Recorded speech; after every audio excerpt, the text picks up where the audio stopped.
I brought you some tea, Mrs. Temple. Oh, thank you, Charlie. What time is it? It's just gone 4:30. 4:30? I didn't think it was as late as that. Well, then in New York it'll be about 11:30. 5 hours back. Yes, I suppose it will. Do you think Mr. Temple will be up yet? Well, hope so, Charlie. He promised to telephone. You know, I don't understand why you didn't go with him, Mrs. Temple. You usually do. You've never been to America on a lecture tour, Charlie. No, can't say I have. 22 towns in 4 weeks. That's not my idea of fun and games. Oh, there we are. That'll be Mr. T. Hello? Mayfair Park 101? Yes? Mrs. Temple speaking? Yes, speaking. One moment, please. We have a call for you. Go ahead, New York. Hello? Paul? Is that you, darling? Hello, Steve. How are you? Oh, I'm fine, Paul. I've got some news for you. I've finished my tour and I'm flying back tomorrow night. Tomorrow? Oh, Paul, that's wonderful, darling. I'm due at London Airport at 11:15. That's Thursday morning. I'll be there. Oh, there's no need to meet me, Steve. You try and stop me. What's the flight number? BA 784.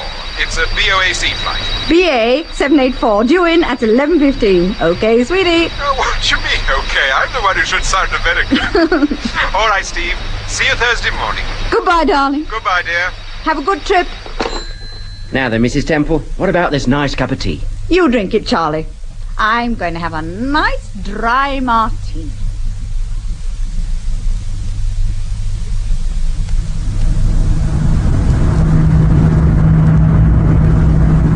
Can I get you anything to drink, Mr. Temple? No, I don't think I will. Thank you very much. Well, I'd certainly like something. Scotch on the rocks, please. Yes, sir. May I sit here a minute? Yes, by all means. Oh, thanks. These jets are pretty fabulous, aren't they? They certainly are. I just flown in from California. 5 hours, coast to coast. Really? My name's Langdon, by the way, Mike Langdon. We met in Hollywood, Mr. Temple. Oh, did we? Well, you don't remember? I'm sorry, but I've met so many people during the past few weeks Why, that yes, of course. I was at that cocktail party the movie people gave you. Me and 200 others. That was quite a party, wasn't it? It sure was. Are you in the film business, Mr. Langdon? No, I'm with a publishing firm in New York, Talbot and Ryder. Is this your first trip to Europe? Oh, no, I've been over many times. I was in Paris 2 weeks ago. Really? Mr. Temple, have you ever heard of a young man called Tony Wyman? No, I don't think so. Should I have done? Well, I understand he's fairly well known in your country. He's a pop singer. Tony Wyman? No, I'm sorry. Is he a friend of yours? No, and I doubt whether he'll turn out to be one either. What do you mean? Well, Mr. Temple, I've gotten quite a problem on my hands. I'd sure like to talk about it. Is that all right by you? Why, yes, go ahead. Well, about 2 years ago, my firm was taken over by an Englishman called George Kelburn. Oh, I've heard of Kelburn. He's a North Country chap reputed to be a millionaire. Yeah, that's right. Well, when Kelburn took our firm over, he made me the #1 boy. He's a blunt, ruthless sort of a guy, but we've always gotten on well together. Is he older than you? Yeah, he's around about 60. Maybe 62 or 3, I'm not sure. Go on, Mr. Langdon. Well, Kelburn's first wife died some years ago, and he married again, a woman a lot younger than himself. He has a daughter, Julia, by his first wife.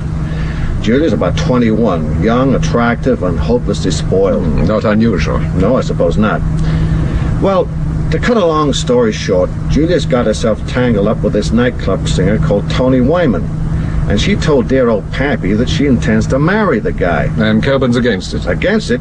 Kelburn's going to stop that marriage if it's the last thing he does. But how do you fit into all this, Mr. Langdon? I mean, if you're just a business associate of Kelburn's... Yeah, that's just the point. I don't fit in. Then why are you... Well, Kelburn sent me an SOS. There's nothing I can do about it. You mean he wants you to try and influence her? Exactly. Julia and I have always gotten on well together, so he wants me to talk to the kid and try to persuade her to throw the boyfriend over. Do you think you've got much chance? None.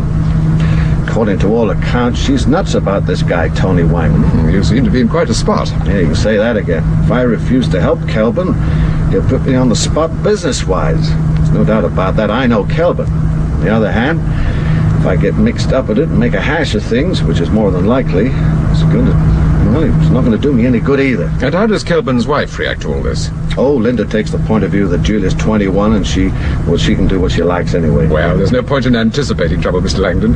Perhaps when you get to London, you'll find the situation has straightened itself out. Well, I certainly hope so. Anyway, I'm in the phone book. If you feel I can help you at any time, give me a ring. Well, now, that's real neighborly of you. I appreciate it. I certainly do.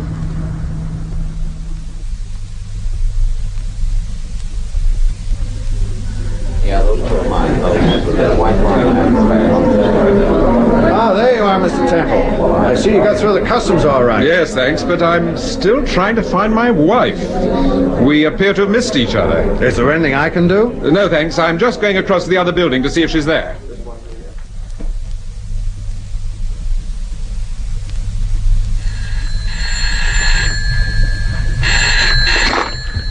Mayfair 5101. Is that you, Charlie? Mr. Temple, where are you? I'm at the airport. Is Mrs. Temple with you?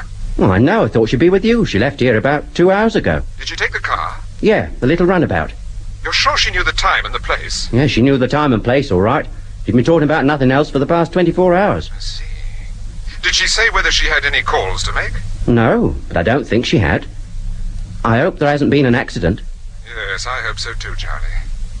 All right, I'll see you later. Very good, sir.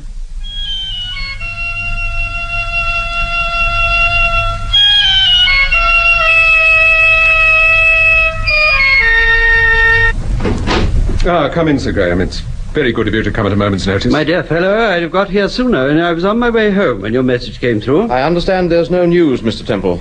No, I'm afraid not. This is Superintendent Rain, Temple. I don't think you've met before. No, I don't think we have. How do you do? How do you do? Sit down and I'll get you a drink. No, don't worry about drinks. Temple, tell me, have you checked the hospital? I've checked every hospital within 30 miles of the airport. It took me the best part of the afternoon. I understand you found Mrs. Temple's car. Yes, it was in the car park at the airport.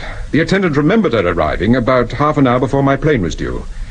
She left her coat in the back of the car, so she couldn't have intended to go much further than the lounge or maybe the restaurant. I take it Mrs. Temple didn't leave a note for you or anything which No, might I've have... been through the place pretty thoroughly, and apart from a telephone message, there's nothing. Absolutely nothing. What was the telephone message? Oh, it was on the pad upstairs. It simply said, "Tell Paul about Elle." Who's Elle? I don't know, but I don't think it's important, Sir Graham. According to Charlie, the message was written several days ago.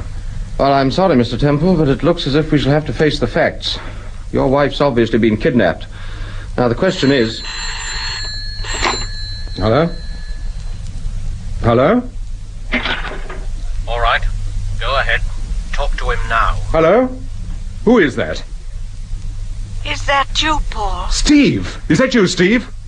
Paul, can you hear me? Yes, but where are you? Don't worry, dear.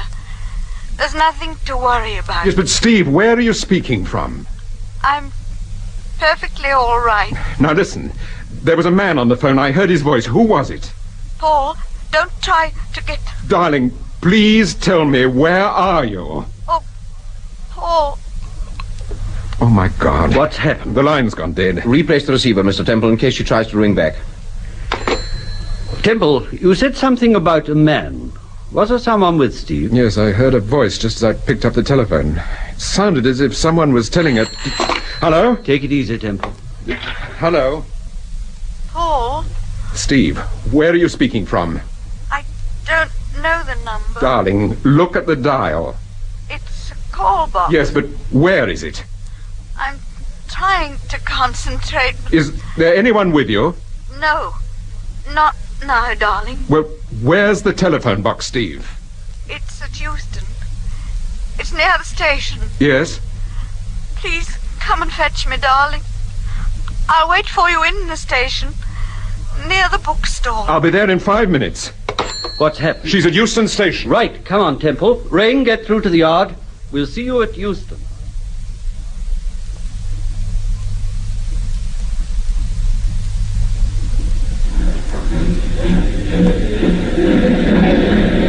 Steve!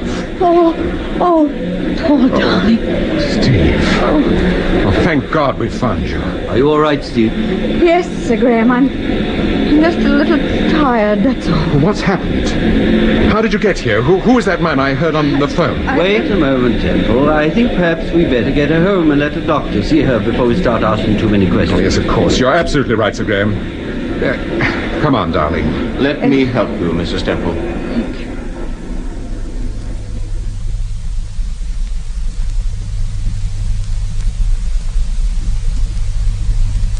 No, Temple, this really is an extraordinary affair. I've never come across a case quite like it before. No ransom, no threats, no blackmail. Nothing. And no motive either, Sir Graham, so far as we can see. May I come in, Mr. Temple? Oh, yes, of course, Doctor. Well, what's the verdict? Oh, nothing to worry about, nothing at all. But there's no doubt Mrs. Temple had quite a shock, and in my opinion, she's either been drugged or even possibly hypnotized. Hypnotized? Yes, but the main thing is there's nothing for you to worry about, Mr. Temple. What your wife needs now is rest. Plenty of it. I've given her a sedative. She'll probably sleep most of tomorrow morning. Thank you, Doctor. I'll look in during the afternoon or give you a ring tomorrow evening. Thank you. Oh, and Superintendent, my patient can't answer any questions, not at the moment, at any rate. Yes, of course. So hold your horses until tomorrow, right? I will. And that goes for you too, Mr. Temple. Well, good night. Good night, Doctor, and thanks again. Oh, it's all right. I can let myself out. Good night, Sir Graham. Good night, Doctor.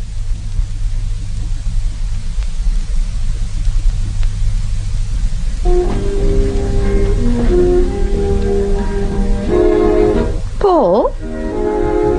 Why are you sitting over there? I'm listening to the radio and watching you, darling. Well, what time is it? What time do you think? I don't know. About 9:30? It's 3:15. A quarter past 3? Yes, darling. You've had quite a nice little nap. How long have I actually been asleep? Since 10 o'clock last night. The doctor gave you a sedative. Good heavens, you shouldn't have let me sleep like this. Oh, Paul, you look wonderful. How lovely to see you again. Darling. Did you have a nice trip? I did. But it's the last trip I'm making without you, Mrs. T. You can say that again. How do you feel? Oh, I'm perfectly all right now. There's no need to look so anxious. Do you feel well enough to talk? Yes, of course. Well, what happened yesterday, Steve? Well, now, let me think. I'm not sure where to begin. You set out to meet me at the airport, just as you planned. Yes, well, I arrived with plenty of time to spare, and I parked the car. A man in uniform, one of the airport officials, came up to me, checked the number of the car, and asked if I was Mrs. Temple. He told me your plane had arrived ahead of schedule, and you were waiting for me in the VIP lounge. Would you recognize this man again? I doubt it. Go on. Well, he asked me to follow him to another car, and I thought he was taking me to another building, some distance away. In the back of the car was a woman wearing air hostess's uniform. I sat beside her, and the man climbed into the driving seat, and we drove off. We'd been going for about a minute, and suddenly I felt a jab in my right arm. A hypodermic needle? Yes. I'm afraid I don't remember anything else. About the journey, I mean. When I came to, I was in a darkened room. I felt absolutely awful.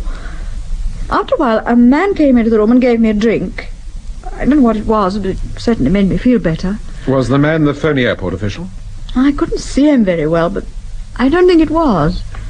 For one thing, his voice sounded different. What did he say? He said there was nothing to worry about, that I wasn't in any danger, and later on they'd be releasing me. Did you ask him why they'd kidnapped you? Yes, and he said, "We did it as a warning, and to prove that it was possible, Mrs. Temple." Oh, go on. Well, he left me, and about 2 or 3 hours later another man came into the room. I think this was the man at the airport. How do you know? Well, he was about the same height, and he sounded rather like him. But you're not sure? I can't be 100% sure. Anyway, about half an hour later they drove me down to Euston and let me make the telephone call. But didn't they give you any idea what this was all about? Why they'd abducted you? Not the slightest. Don't you know, Paul? No, I haven't a clue. I'm not investigating a case at the moment. I'm not mixed up in anything. You know that, Steve.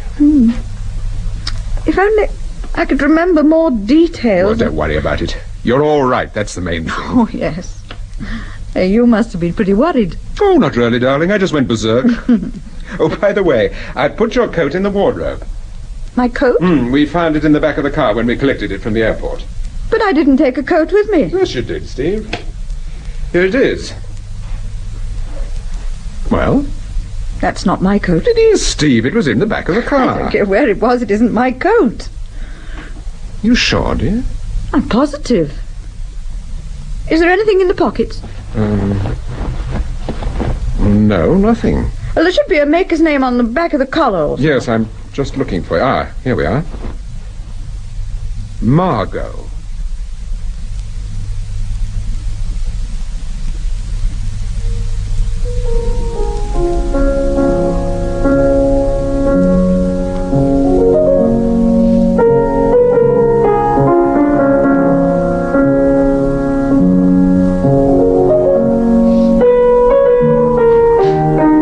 Superintendent Rain would like to see you, sir. Oh, hello, Superintendent. Come in. Thank you. Good evening, Superintendent. Good evening, Mrs. Temple. Well, you look better than you did a week ago. Oh, yes, I'm fine now. Thank you very much. I just happened to be passing, and I thought I'd drop in and have a word with you, although we don't seem to have got very far during the past week. Oh, well, we're glad to see you just the same. We have made inquiries about the coat, but we've drawn a blank. We've failed to find the owner, or even the shop where it was bought. What about the makers? No, we can't even locate the makers. According to all accounts, there isn't a coat firm called Margo. No? Well, not in this country, at any rate. I see. Well, I think the people who kidnapped Steve were laboring under the delusion that I was just about to start a case of some kind. And you think the Mrs. Temple incident was a warning to keep out? Yes, I do. Well, that's a possible explanation, I suppose. But what's the case? I hadn't one just now. What's your biggest headache at the moment? Oh, our biggest headache is the fence. Trying to find out who he is, but we've had that headache for some time now. What do you mean, the fence? Well, you know what a fence is, Mrs. Temple. Yes, of course, the man who receives stolen property. That's right. Well, during the past 12 months, there have been several robberies. I mean, really big stuff. The 2 jewelers in Leicester Square. Oh, yes. The fur warehouse in Bond Street. And Lord Renton's place in Eaton Square. Yes, that's right. Well, it's our opinion that these particular jobs were all done... By the same people? No, Mrs. Temple, nothing quite as simple as that. We think, in fact, we know, that the various jobs have been done by different people. We feel pretty confident, however, that the stolen property was in every case handled by the same person. The fence? Yes. And so far, we've failed to find out who this fence is or where he operates from. And sooner or later, we've got to find him, because at the moment, he's indirectly responsible for most of the big robberies in the country. Really? Yes.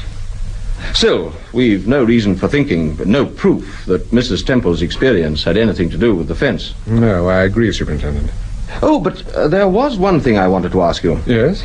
The day Mrs. Temple disappeared, you said something about a note, a telephone message, which was on a Oh, pad. yes, of course, I forgot all about that.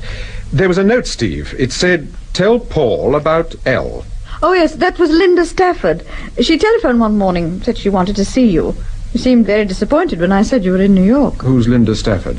She's a journalist. Well, she was, several years ago. We used to see quite a bit of each other when I worked in Fleet Street. And then she left and married a man called Kelburn. Kelburn? George Kelburn? Yes, I think so. Very wealthy, North Country. She's his second wife. That's right. Huh. Anyway, when I told her you were in New York, she said she'd get in touch with you later. Well, I thought nothing of it at the time, but a couple of days later I met her in Freeman and Bentley's. Naturally, I mentioned the telephone call. To my amazement, she said that she hadn't phoned. She said she hadn't. That's right, Superintendent. She said she certainly had no wish to consult Paul about anything. It's very odd. Certainly is. Paul, why were you surprised when I mentioned the name Kelburn? Well, coming over on the plane, a man called Langdon introduced himself to me. He works for George Kelburn. Oh. Apparently Kelburn's having trouble with his daughter, and he's asked Langdon to try and sort it out. Yes, I've heard of Miss Kelburn. Julia by name. That's right. Always in the newspapers. She must be quite a handful, that young lady. I don't envy Mr. Langdon his assignment. Oh, well, I'll be making a move. I'm glad you're feeling better, Mrs. Temple. Thank you. Let me know if there's any news about the coat. Yes, I will indeed, Mr. Temple. Goodbye. Goodbye.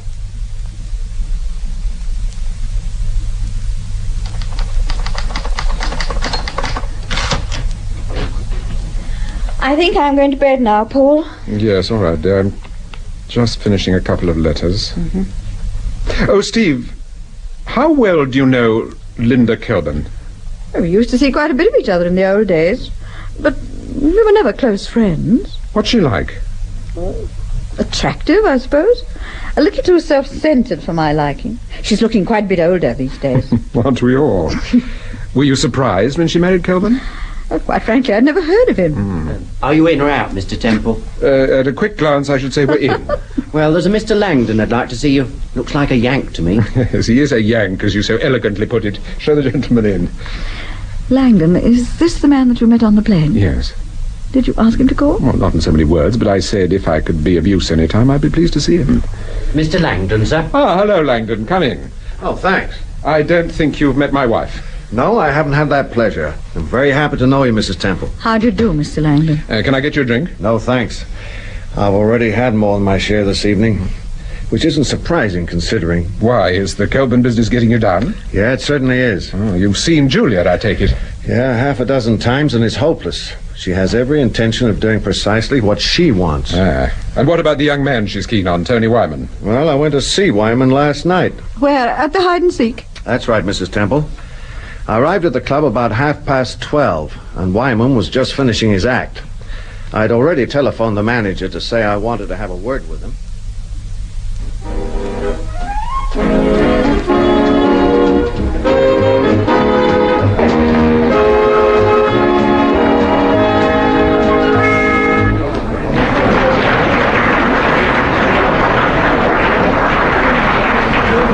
You're the character who's been asking for me, mister. Yeah, that's right. Let's sit down over there and have a drink, Mr. Wyman. My name's Langdon. I'm from New York. You an agent? No, as a matter of fact, I'm a publisher. Publisher? Oh, I see. Do you want to buy my life story? Two of the boys are cooking it up. No, I don't want to buy your life story. We don't publish that kind of book. I want to talk to you about Julia Kelburn. Julia Kelburn? Yes. I understand you're in love with her. You want to get married. Who told you that? Why, Julia. Besides, it's in all the newspapers. Do you believe everything you read in the newspapers? Look, I don't get this. Julia said you were unofficially engaged. That's so unofficial, I ain't even heard of it. Hey, now what's all this about? You got a proposition? Let's have it. Yes. Kelburn wants you to leave his daughter alone. He says if you promise not to see her again, he'll pay you £5,000. So Kelburn is nuts. I wouldn't marry his daughter if she was the last piece on earth and he offered me £50,000. What? That kid of his gets in my head. She said that Look, I can get all the blondes and all the brunettes I want. So why should I get married? Tell me. Why should I get married? What am I missing?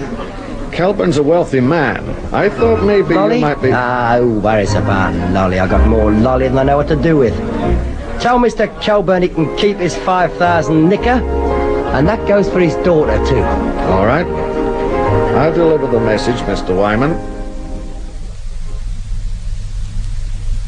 What a charming young man. Yes, I wasn't exactly enthralled by Master Wyman. Do you think he was telling the truth? I don't know. He sounded convincing, and yet... Well, it just doesn't add up. Everyone I've spoken to swears he's got his beady eye on her. Mr. Temple, I know this is a bit of a nerve, but do you think you could make one or two inquiries for me? About Tony Wyman? Yeah. All right, Langdon. We'll get on the grapevine and see what we can do. Wow, that's mighty kind of you. I appreciate it. I really do. And how about changing your mind and having a drink? Yeah, there's nothing I'd like better.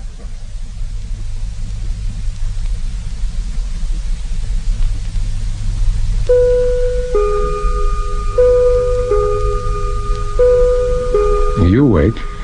Yes, dear. 3 o'clock. Can't you get to sleep? I keep thinking. Must be pretty awful having a daughter like Julia Kelburn. Yes. Paul, do you think Linda did telephone me? And she was lying when she's... Oh, who on earth can that be? This time of the morning? It's probably a wrong number. Hello? Is that Paul Temple? Yes, speaking. This is Mrs. Kelburn. Who? Mrs. Kelburn. Linda Kelburn. Oh, good evening. Good morning, Mrs. Kelburn. I'm sorry to disturb you at this time of night, but I've got to see you. It's really important. Will 9 o'clock be all right? I've got your address. Look, Mrs. Kelburn, I'm quite prepared to see you, but first of all, I must know what this is all about. It's about my stepdaughter, Julia. What about Julia? She's going to be murdered.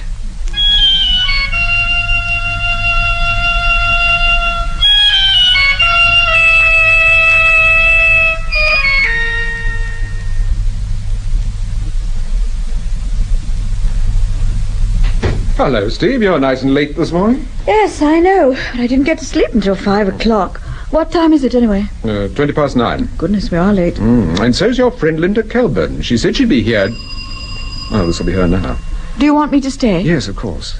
I've got a hunch she only telephoned me because she knew that you... Yes, darling? Superintendent Rain would like to see you, sir. Excuse me, Mr. Temple. May I have a word with you? Yes, of course. All right, Charlie. Good morning, Mrs. Temple. Good morning, Superintendent. Something's happened. What is it, Rain? We picked a girl out of the river about 2 hours ago. She'd been strangled. It was George Kelburn's daughter. Julia Kelburn? Yes, but that isn't everything. The dead girl was wearing a coat. There was a name on a label stitched inside the collar. We've seen that name before. Margo?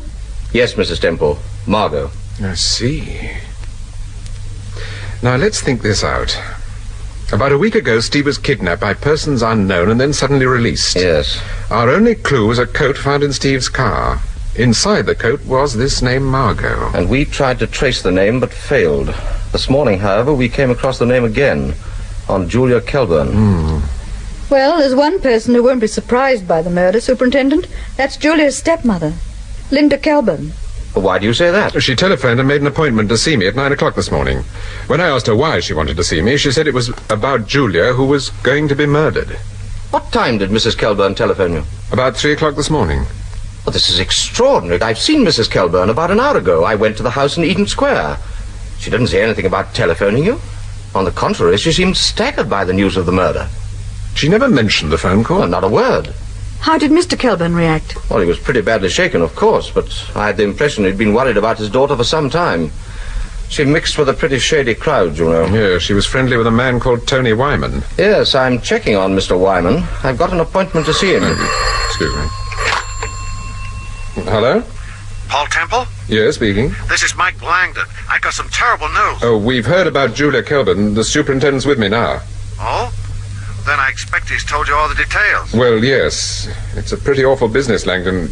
It must have been a shock for you. Yes, it was. It was a terrible shock. But look, Temple, I want to ask you a favor. Kelburn's determined that the person responsible for this shall not escape. He's anxious to make the fullest possible investigation. Expense no object. Well? Well, he'd like to see you. Does that go for Mrs. Kelburn, too? What do you mean? Well, would she like to see me? Why, yes, of course. I imagine so. She hasn't said anything otherwise. Tell Mr. Kelburn I'll be there at 12 o'clock. All right. Thanks a lot. I appreciate it. I'll be seeing you then. Yes. Goodbye, Langdon. Excuse my asking, Mr. Temple, but who is this man Langdon? He's one of Kelburn's right-hand men. I met him on the plane coming over from New York. Kelburn had sent for him. He apparently thought Langdon might be able to reform his daughter. Really? I understand he'd got her out of one or two little scrapes in New York. All the way from New York because Kelburn couldn't cope with his own daughter? Sounds a bit far-fetched. Oh, I don't know. We never knew Julia Kelburn. We don't know what her father was up against. Oh, no, but still. However, Langdon's main job was to try and buy off Tony Wyman. That's interesting. What happened? Wyman told Langdon he couldn't care less about Julia. This chap Langdon, is he about 50, going bald, about medium height? That's right. Yes, he was hovering about when I interviewed Kelburn and his wife. You've no objection, I take it, if I go along and see Kelburn? Not the slightest, Mr. Temple, not the slightest. It's a free country, so they tell me.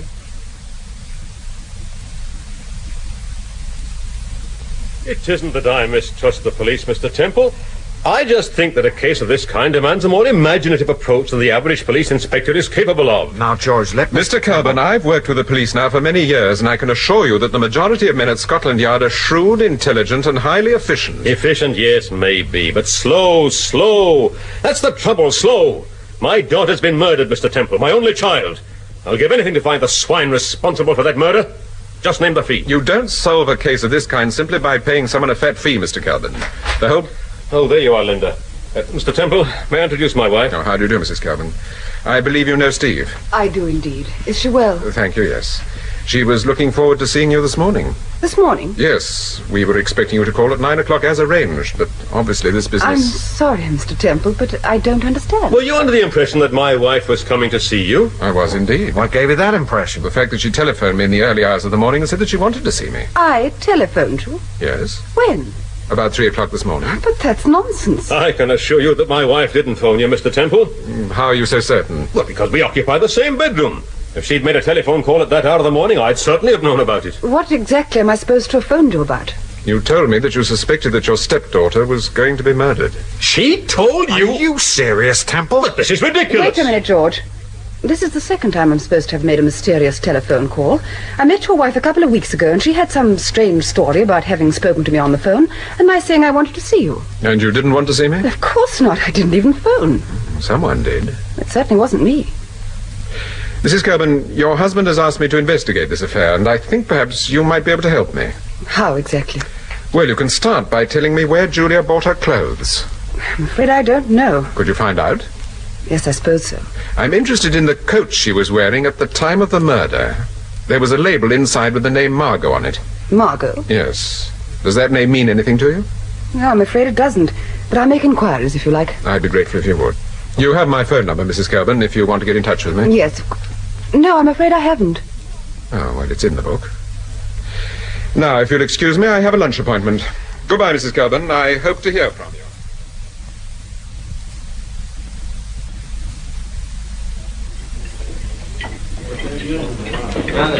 Would you like some more coffee, sir? No, thank you. Very good, sir. Well, you had quite a morning. What did you make of Linda Calburn? Oh, she was pleasant enough in a brittle sort of way. Do you think she got on well with her stepdaughter? Yes, I think she did, and heaven knows that couldn't have been very easy. According to what Langdon was telling me on the way here, Julia was quite a handful. Paul, do you think the people who kidnapped me were responsible for the murder? Yes, I do. And I think I know why they kidnapped you, Steve. You do? Yes. While I was in America, a report appeared in one of the continental newspapers that said... Well, I've got it in my wallet here. There you are. Read it for yourself. Okay. Oh, this is all about that man Superintendent Rain mentioned, the fence. Yes. Scotland Yard have asked you to help them discover his identity, and you've cut short your American tour in order to do so. But is this true, Paul? No, of course not. It's just a newspaper story. Sir Graham and I have never even discussed the fence. But you think that someone read this? I think that Fence himself read it and believed it. Remember what that man said to you, Steve. We did it as a warning and to prove that it was possible, Mrs. Temple. Yes. From now on, you've got to watch your step, dear. Don't go anywhere on your own if you can help it. Yes, yes, I know. I know the routine.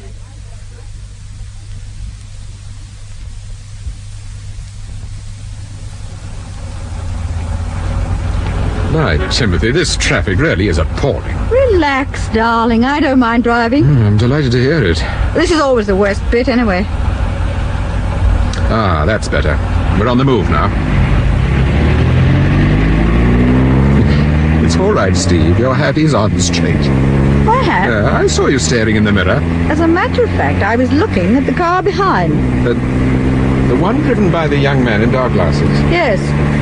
It was standing outside the house when I left, and it was behind me when I drove to the restaurant. Was it by Timothy? You don't recognize the young man? No, I don't. But it's difficult with those glasses he's wearing. Yes. Steve, take the next turn on the left. Quickly, darling. What's the idea, Paul? Yes, he's following us all right. Pull behind that lorry at the traffic lights. Get into the curb if you can. All right.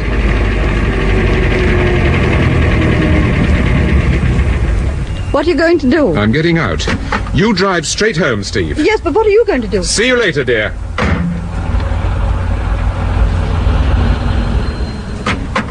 Here, what's the big idea getting into my car like this? Keep going. I'll explain later. Go on, keep going. People are getting impatient. I don't give a monkey what people... Drive on. And there's no need to follow that car. I can tell you all you want to know about it. What you talking about? I think you know what I'm talking about. Now, I suggest you drive into Regent's Park. We can have a little talk there. Yeah, all right, Mr. Temple.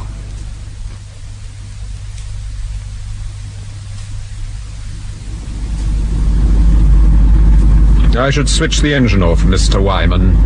You recognise me then? Yes. Now, why are you following us around? I've read a lot about you in the paper, Mr. Temple, and I thought, well, I'm in dead trouble, see, and I thought maybe you... What is the trouble, Wyman? It's the police, Mr. Temple. They've put the wind at me. That Superintendent Rainey didn't half give me a going over. Practically accused me of doing a murder. You mean Julia Kelburn? Yeah, I never even knew she'd snuffed it. Straight I didn't. That chap Rain was at me for the best part of an hour, but all I could tell him was that I finished at the club just after 1 and I went straight home. Just how friendly were you with Julia Kelburn? Depends what you mean by friendly. Well, how did you meet her? Some of the gang, the regulars, brought her to the club one night. Did you know her father was well off? Well, not at first. She never let on. But later she started throwing the lolly around and I guess somebody had the dough. She wasn't a bad kid. I was very fond of her in a funny sort of way, but, well, she started getting in my hair, hanging around the club, meeting me in restaurants, waiting for me at the telly studios. You know how it is. No, I don't know how it is. You tell me. Well, she was a bit of a mixed-up kid. A bit dodgy, perhaps, I don't know. Spent quids with one of them psychiatrists. Hmm? Who told you that? She did. She used to visit a doc in Wimpole Street. Benkari, I think the name was. Yeah, that's right. Dr. Benkari. Did you tell the superintendent about this? Nah, I didn't tell him more than was necessary. I know those flatfoots. When I was a kid in Bermondsey, I would... Hey, look at this car. He's coming straight on us. Get out, Wyman, quick! I can't open the ruddy door!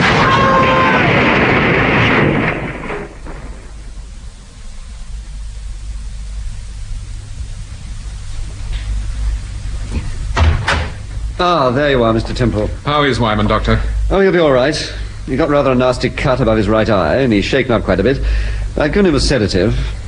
Must have been quite a spectacular little crash. Yeah, it was. And a deliberate one, too. Hello, Mr. Temple. Oh, hello. Are you feeling all right now? Yes, I'm fine, Superintendent. I was dead lucky. Well, you both were. Well, if there's nothing more, Mr. Temple, I'll get back to the ward. I'm much obliged, Doctor. Will Wyman be discharged? Oh, yes, in about an hour or so, I should say. Oh, then I'll get a statement from him later. Thank you, Doctor. What about the other chap, the driver? He's at the station. Got off with a few bruises and a cut cheek. Who is he? Tough little Scot. Name of Ted Angus. Ted Angus? Do you know him? No, I don't think so. I've been on to Glasgow. They know him up there, but they've never been able to get anything on him. I'm afraid we'll only be able to hold him for an hour or two. What's he do for a living, if anything? Oh, he's done all sorts of things. Barker in a fairground, travelling salesman, wall of death rider.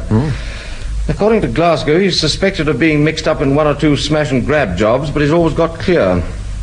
You know, I can hardly think it was you he was after.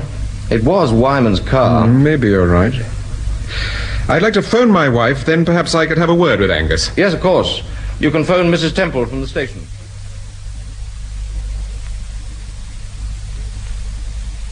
I tell you, it was an accident. The steering went completely. Couldn't you see me trying to twist the wheel? I don't think you're telling the truth, Angus. Here, do you think I ran around crashing into people I've never seen? I think you might, if the money was big enough. You're lucky there isn't a witness to hear you say that. Who do you think you are, anyway, coming in here and insulting an innocent man? My name's Paul Temple, and it's only by a stroke of luck that I'm here at all. Oh, you're the righter fella. Now, why should I want to do you any harm? That's what I'm asking you, Angus. Who told you to run us down? Nobody. Nobody at all. Then perhaps your instructions were to smash up Tony Wyman. Tony Wyman? You mean the laddie who sings in the telly? I'm one of his fans. What's your job? I'm a car driver. Who's your boss? I'm unemployed at the moment. Then what were you doing driving that car? Just driving it across London for a friend of mine. He owns a garage. What garage? The 2 counties at Mill Hill. Did you tell the police that? Yes, and they checked it. They've checked everything. I tell you, you're wasting your time, mister. It was just an accident. Accident or not, Angus, I'll give you one last word of advice. These people you're working for are ruthless. I keep telling you I'm not working for anybody. When you've served your turn, they'll ditch you sure as fate. And they won't be too gentle about it either. I can take care of myself. I hope you can. Finished your talk? Yes. When are you let me out of here? The sergeant will be along in a minute for a few more details, then you can go. I should ruddy well think so, treating me like a criminal. Come along, Mr. Temple. Mr. Temple.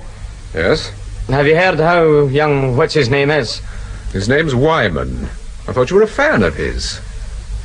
He's very scared, Angus. You can tell your employer you made a good job of it. Now, what do you make of him? He's about as straight as the Tower of Pisa. It's a pity you can't hold him, Rain. Yes, but we can't. He's stuck to his story about the steering being faulty. And it might have been, of course. It was buckled to blazes.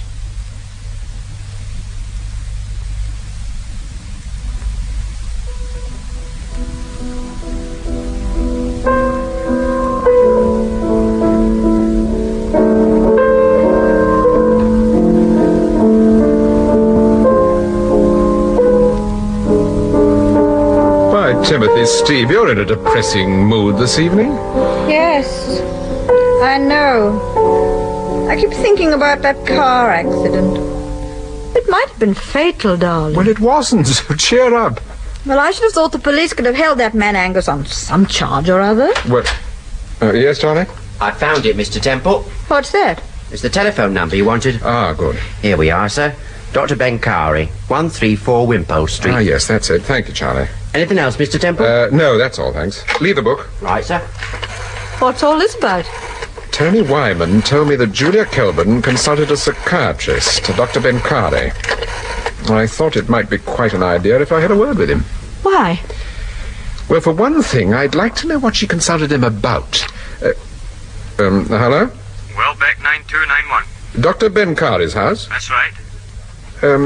Can I speak to the doctor? Who is it speaking? My name is Temple. Right, hold on. What is it, Paul? What's the matter? I could swear that the man on the other end, Steve, he sounded exactly like Ted Angus. Couldn't have been Shirley. I mean, he... Hello?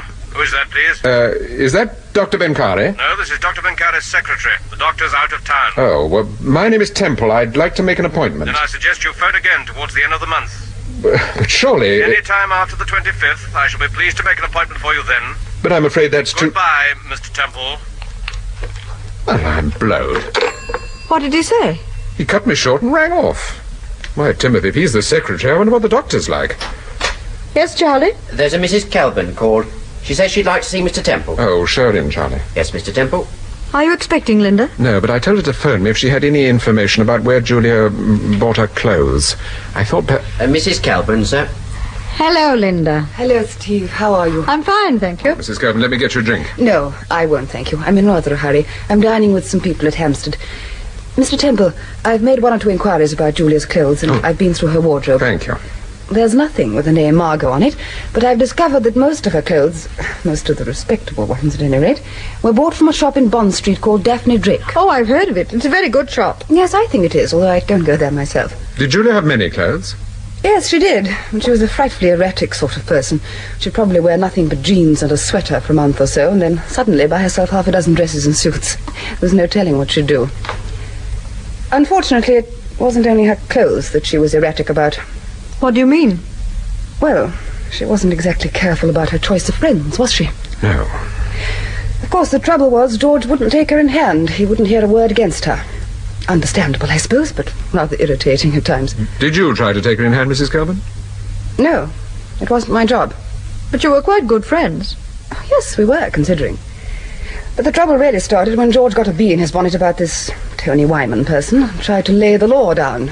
It was too late. You just couldn't do that sort of thing with Julia. Tell her she couldn't have something and she'd immediately want it. Yes, I can understand that. How is your husband, Linda? He's still very upset, of course. It's been a terrible shock to him. Yes, of course. I suppose there's no news, Mr. Temple. The police have no idea who did it. No, at least I certainly haven't heard anything. Well, I must be going. I'm very grateful to you for calling. You'll let me know if you come across anything you think might be of any importance. Yes, of course. I certainly will, Mr. Temple. I'll see you out, Linda. Thank you, Steve.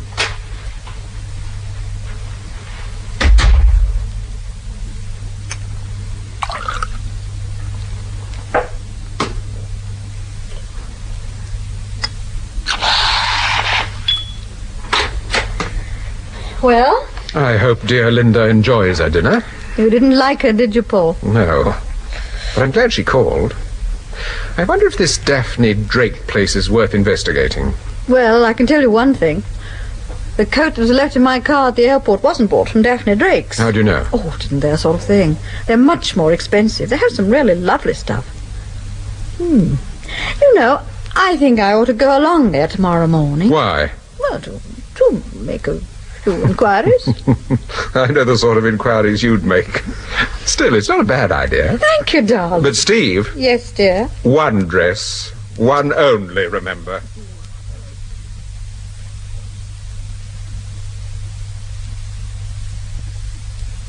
I think the dress is perfect, madam. I really do. And the colour's adorable. If you'd like to try it on again, Mrs. Temple. No, I agree with you. It is a lovely dress. I'll take it. Thank you, Mrs. Temple. Shall we send it? Yes, please. I'll give you my address. It might take a day or two because of the alterations, but it shouldn't be very long. Now, is there anything else I can show you? I don't think so. A friend of mine has a coat that I've been envying for some time. She simply won't tell me where she bought it from. But there's a label inside the collar with the name Margo on it. Margo? Yes. Would that be the manufacturer or the retailer?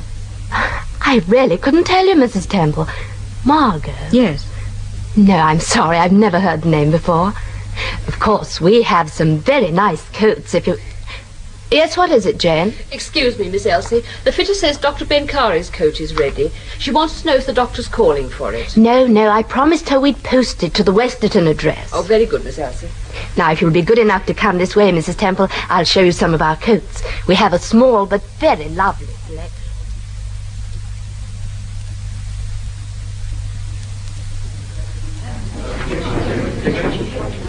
I thought you were never coming.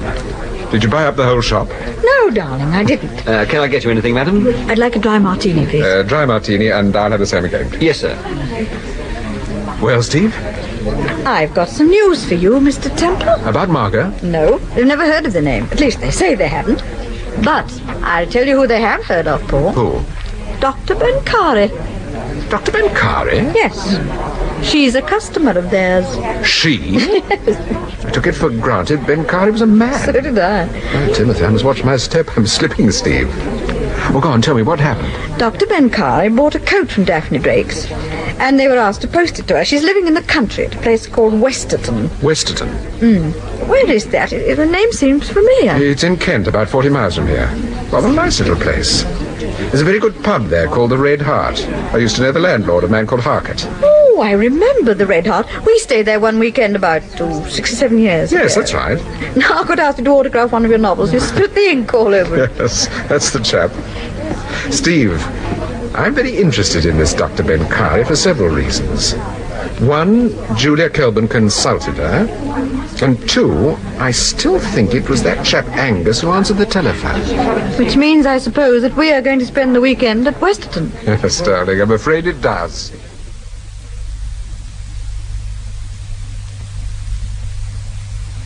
There you are, Mr. Temple. A nice foaming tankard. Ah, thank you, Mr. Harkett. Still brewing your own beer, I'm glad to see. Ah, yes, that's our card. We get people from miles away, even from London, just to see what real beer tastes like. Talking of people from London, have you come across a Dr. Benkari in these parts? You mean the lady doctor who took Miller's Croft in Wine Lane? Yes, I should imagine that's the same person. Got a very nice place, they tell me. Mrs. Fletcher, one of my regular customers, used to be the Daily. Lovely place, she says it is. You haven't met the doctor? No, just seen her around the village. Striking-looking woman.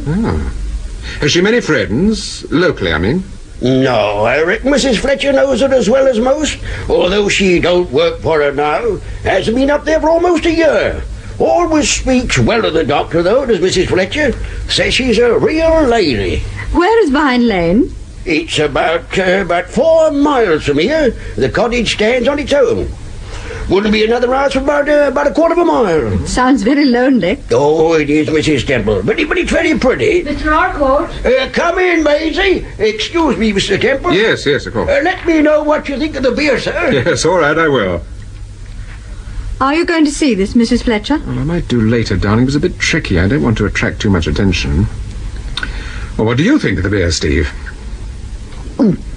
Oh, well, 2 of these and I should certainly attract attention. I should be spark out.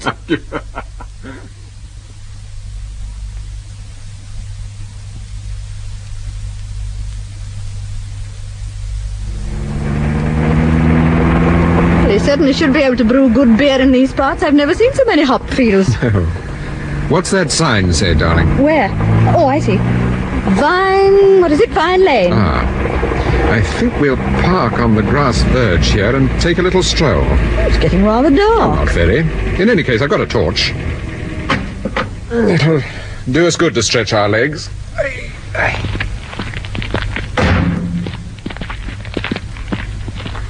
What is it you want to take a look at? The cottage? Yes. Well, don't expect me to tramp across fields in these shoes. Fred Harcourt was right. It is pretty lonely.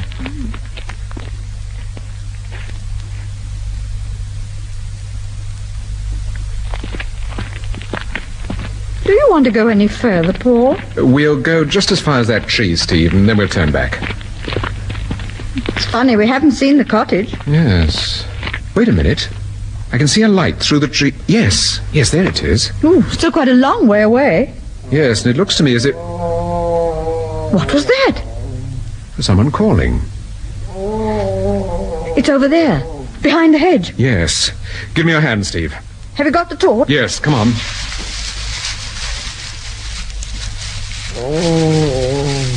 Oh, Paul. Why, Timothy. Do you know him? Yes.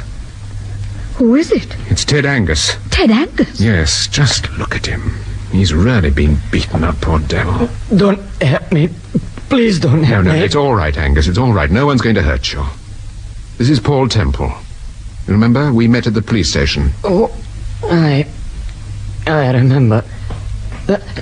Temple, listen. Yes, what is it? Temple, this is important. Ask Mrs. Fletcher about...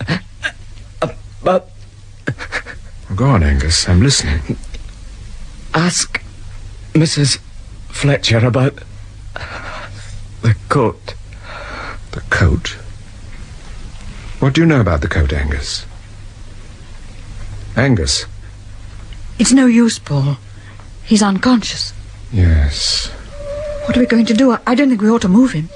No, we'll have to get a doctor right away. You mean Dr. Benkari? She's probably the only one within miles. There was a call box at the end of the lane. Yes. You go down to the box and ring the police. Tell them to bring an ambulance as quickly as possible. Yes, all right. Then take the car back to the Red Hart. I'll meet the police. They'll give me a lift back to the inn.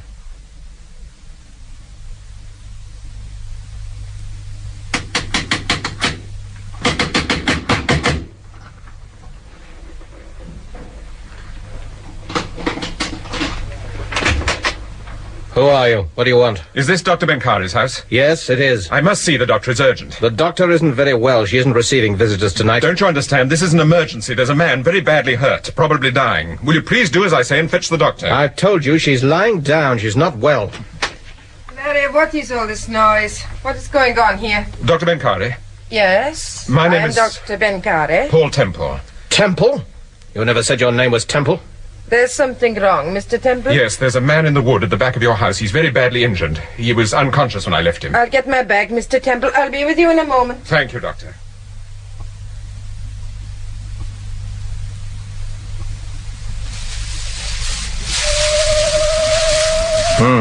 He's certainly been beaten up. Could I take your torch for a moment, please? Yes, of course. Thank you. Just look at his head. Do you recognize him? No, Mr. Temple. I've never seen him before. Do you know him, Doctor? No. And I'm afraid there's nothing I can do for the poor fellow. He's dead. Yes, I thought it was hopeless. But who is he? And how the devil did he get here? Neither I nor Mr. Cross, he's my secretary, by the way, know this man, Mr. Temple. Can you tell us who he is? Yes, his name is Ted Angus. But what was he doing here? I don't know. That's something the police will have to find out. Huh? I sent my wife to telephone for them as soon as we found him. Oh, I see. And you, Mr. Temple, what were you doing here? I was on my way to see you, Dr. Benkari. To see me? Yes, I tried to make an appointment to see you at your Wimpole Street address, but Mr. Cross here refused. Oh, and why did you wish to see me, Mr. Temple? I'm investigating the murder of Julia Kelburn. I think she was a patient of yours. Yes, she was, for a little while. She was a very sick girl. All the time she lived in great fear, a fear that dominated her. A fear of what, exactly? Well, I only saw her 3 times, or perhaps 4. I tried to get her to talk, but always there was a barrier. I tried to break that barrier down, but it was no use. And what happened? What usually happens in a case of that kind. She failed to turn up for an appointment, and I never saw her again. Dr. Benkari, you knew that Julia Kelburn had been murdered? Yes. Then why didn't you inform the police that she'd been a patient of yours? What was the point? I had nothing to tell them. You could have told them about this phobia, about this fear of hers. And do you think they would have attached importance to it? I think they might. Did Julia Kelburn ever come to see you down here? No. I bought this house so that I could get away from my patients and relax. Which brings us to an interesting question, Mr. Temple. How did you know the doctor had a place down here? I made some inquiries. There's someone coming. Oh, it's the police. And the ambulance. Yes. It's the police, all right.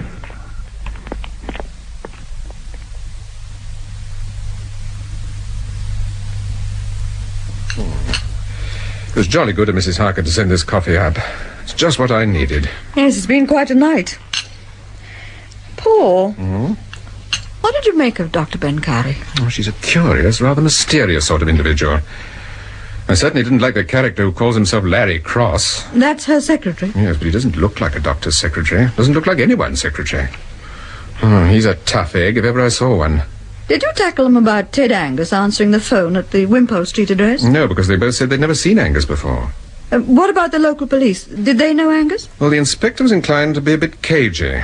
However, when we were at the station, I managed to have a word with him. He's going to get in touch with Sir Graham, so I imagine Rain or somebody else at the yard will take over. I've managed to glean a few odds and ends on my own. Oh, when? When I went into the kitchen to persuade Mrs. Harcourt to make us this coffee. I asked her 1 or 2 questions about Mrs. Fletcher. Oh, you mean the Daily, who used to work for Dr. Benkari? Yes. It seems that after leaving the doctor, Mrs. Fletcher bought a garage at the far end of the high street. Bought a garage? Yes. She's a widow and she's got a son about 22 or 3. They've made quite a go of the garage. Her son's a good mechanic and Mrs. Fletcher works the pumps and sells accessories and so on.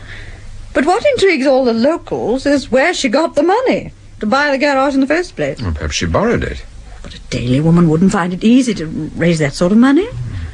The most popular theory among the locals is that Dr. Benkari played fairy godmother and bought the garage for Mrs. Fletcher. No one knows quite why she should. I see. Did Dr. Benkari strike you as being the sort of woman who'd do that sort of thing? I don't know. It's difficult to say. You know, this is very interesting about Mrs. Fletcher, Steve. Very interesting. Especially when one remembers what Ted Angus said. Ask Mrs. Fletcher about the coat. Yes. Ask Mrs. Fletcher about the coat.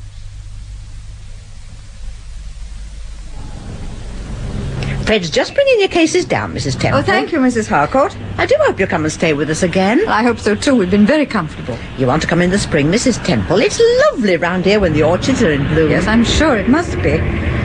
Oh, here's the car. And here's Fred with the cases. I brought your cases down, Mr. Temple. No, thanks, Fred. Would you put them in the boot? Certainly.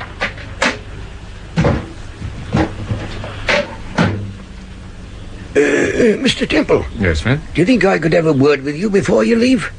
Yes, of course. Well, we'll go to my office, sir. Wait in the car, Steve. I won't be a minute. All right, darling. I wanted you to take a look at this newspaper, Mr. Temple. There's a piece here about this girl that was murdered. It says you're taking an interest in the case. Yes, that's true. Would you say that's a good photograph of her? Well, I never met Julia Kelburn, but this looks like a pretty good photograph judging from the others I've seen. Why do you ask? Well, I've got a good memory for faces, Mr. Temple. You sort of get the knack of it in this business. You've seen this girl? Yes, she spent the night here. When? About 6 months ago. Have you got her name in the register? That's another peculiar thing. She signed herself in as Julia Smith. Julia Smith? I wonder why she didn't give her real name. That's what I said to the missus when I saw the newspaper this morning. If there had been a man with her, well, you expect that sort of lark. But she was on her own. Though a man did call for her early next morning. Did you see him? Yes, but I can't remember him as well as I do the girl. He was medium height, I think. Wore rimless glasses and spoke with a bit of an American accent. Was he an American? I wouldn't like to say for sure. We get a lot of smart Alecs down here at the weekends, and half of them try to talk like Yanks. It's difficult to say whether this chap was a real American or not. What sort of terms were they on? You might have thought he was her dad, come to fetch her home. Well, thanks, Fred. I'm most grateful to you for telling me this. It might be very helpful.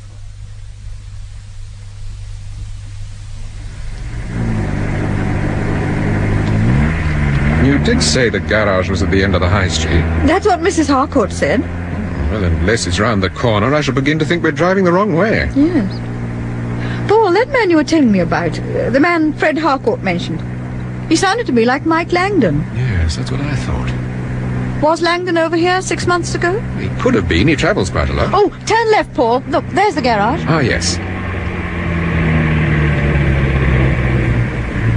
I suppose that's the son over there at the petrol pumps. Yes. Steve, ask young Fletcher to fill her up and take a look at the oil. I'm going to have a word with his mother. Keep him talking if you can.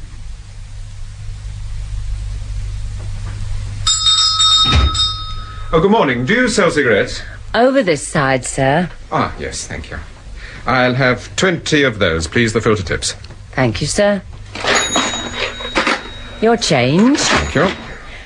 Just driving down to the coast, sir? No, as a matter of fact, my wife and I spent the night here, at the Red Hart. Oh, not a bad little pub. No, indeed. Mrs. Fletcher, isn't it? Yes, that's right. Fred Harcourt mentioned you. Oh? He said you used to work for Dr. Benkari. Oh, did he? Yes, I'd heard of Dr. Benkari and happened to mention her name. Incidentally, while you were working for the doctor, did you come across a man called Ted Angus? No, I didn't. You've heard the name before, I take it? I can read. It's in the newspapers.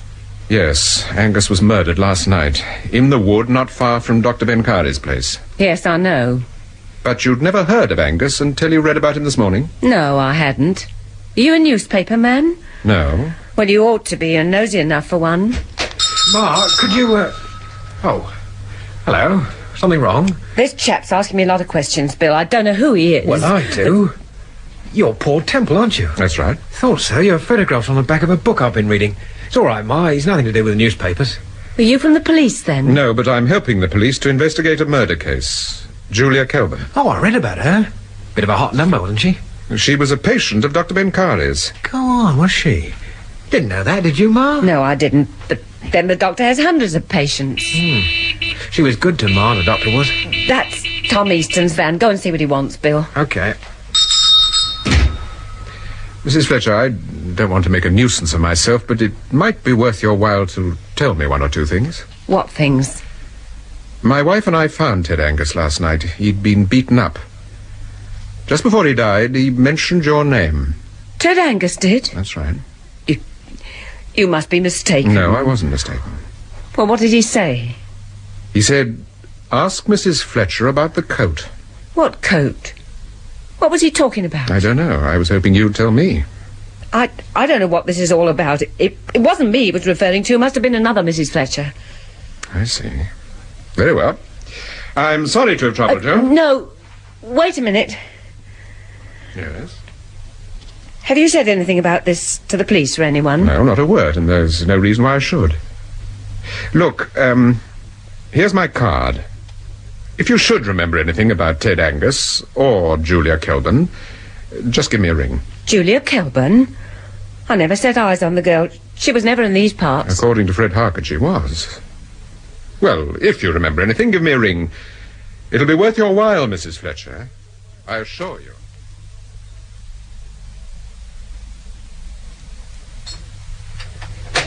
Oh, sorry to keep you waiting. I was in the kitchen. Take one of the cases, Charlie. Yes, sir. The heavy one. Oh, very good, Mr. Temple. Oh, before I forget, you've got a visitor. He's in the drawing room. Yes, I was just looking at the hat and gloves. It's a Mr. Kelburn, sir. He's been here about 20 minutes. Kelburn? Yes. Any other messages, Charlie? Yes, sir. Mr. Langdon telephoned. Twice, as a matter of fact, but he said he'd ring back later. All right. Charlie, I'm expecting Sir Graham Forbes. Show him into the drawing room when he arrives. Okay. Yes, sir. Oh, hello, Kelvin. Sorry to keep you waiting, only my wife and I... Oh, that's all right. I apologise for intruding like this. I don't think you met my wife. No, I haven't. Good afternoon, Mrs. Temple. How do you do, Mr. Kelvin? Temple, there's no point in beating about the bush. I'll come straight to the point. I've changed my mind. About what, exactly? About your investigation. I want you to withdraw from the case. But surely... Naturally, I'll pay any reasonable fee you decide to ask and expenses... Wait a minute. Why have you changed your mind, Mr. Kelvin? It can't bring Julia back again. No, but... Naturally, I appreciate you feel some disappointment in losing a profitable assignment. That's nothing to do with it. I make my money out of books, Kelvin, not other people's troubles. I'm working on this case simply because I became involved in it. There's no other reason. But, Mr. Kelvin, surely you realize that the police are bound to go on with their investigations. Yes, Yes, I realise that. There's nothing I can do about the police, unfortunately. Well, they'll expect you to cooperate. I've already told the police all I know. Very well, if that's your decision. Now, don't be stupid about the financial aspect. I don't expect people to work for nothing. Send your account to my There office. won't be an account. I started this investigation partly on your behalf. I shall continue it entirely on my own. Oh, that's up to you, of course. But I can't undertake to give you any cooperation. In fact, I may be going abroad in the near future. Very well. I'm sorry about this, Temple, but these decisions have to be taken. I only hope this is one you won't regret. I'll see you out. Thank you. Goodbye, Mrs. Temple. I'm glad to have met you. It's been a pleasure.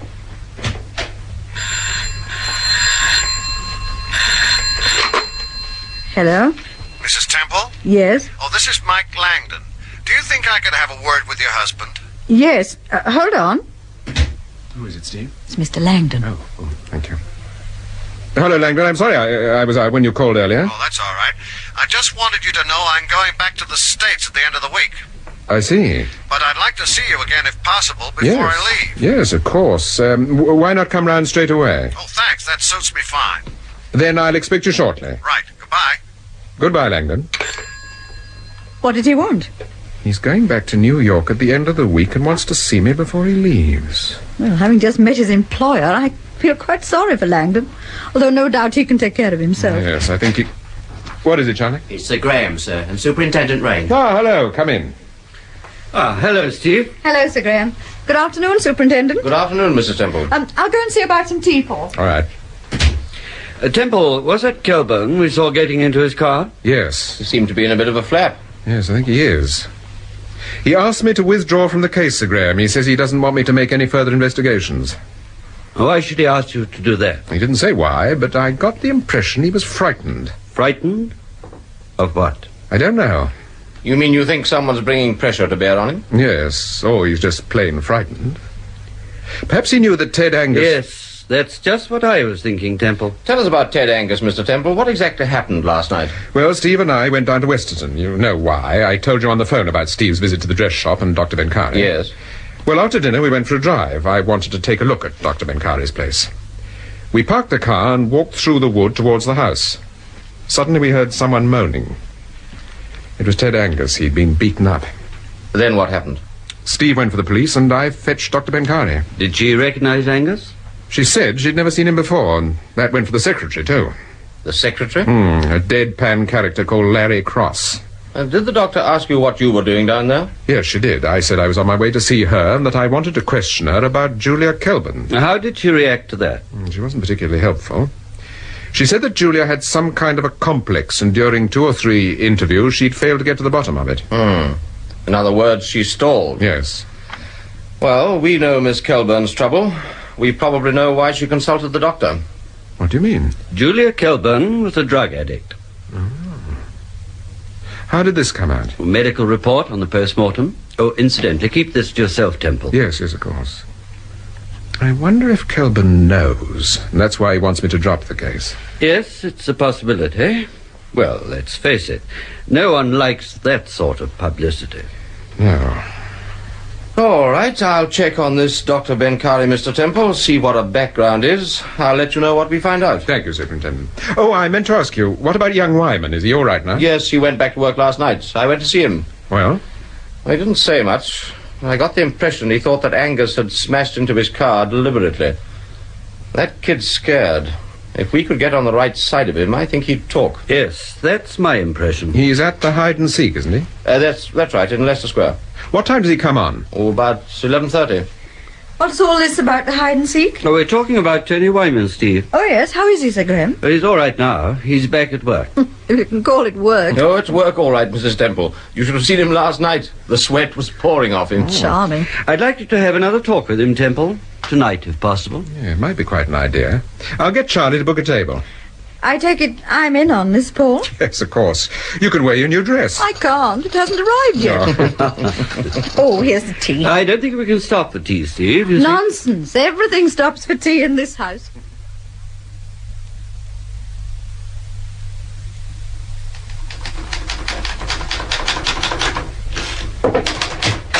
Mr. Langdon to see you, sir. Ah, come in, Langdon. Well, sorry, it took me a little longer than I expected. Sit down. Oh, thanks. Can I get you a drink? No, I won't have a drink if you don't mind. Temple, I wanted to see you about Kelburn. Oh? What about Kelburn? Well, quite frankly, I'm baffled. Baffled? Yeah. At one time, he was quite determined to find out who murdered Julia, but now... Well, I'm sorry, Temple, but I'm afraid he wants you to withdraw from the case. Yes, I know. You know? Yes, Kelburn's been here. He has? Langdon, tell me, why do you think he's changed his mind? Has something happened? Well, it all started with a letter he received this morning. Did he tell you what was in it? No, he simply sent for me in the middle of the morning and told me he'd changed his mind. I argued with him, of course, but it was of no use. Never is once he's made up his mind. Have you noticed anything else about Kelburn? What do you mean? Well, has his attitude changed in other directions? Towards his wife, for instance? Yes, I think it has. Up to a couple of days ago, they seemed to get along fine together.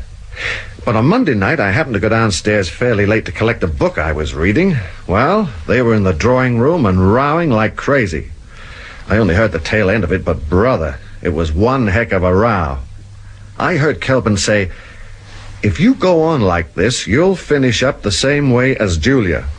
Finish up the same way as Julia? Yeah. Kind of shook me. Whether he meant Linda would finish up in the river or whether he... Oh, well, I don't know what he meant. But one thing I do know, I'll be mighty glad to get away from the Kelburn family and get back to New York. Yes, I can imagine that. Langdon, tell me, when were you last in England? Oh, about 6 months ago. I came over to talk with Kelburn about a printing process. You didn't by any chance visit a pub called the Red Hart at Westerton? Westerton? No, I don't think so. Where's that? It's in Kent, about 40 miles from London. No, I've never been there. Oh, I might have passed through it, but I don't remember the place. Why do you ask? Oh, nothing. I wondered, that's all.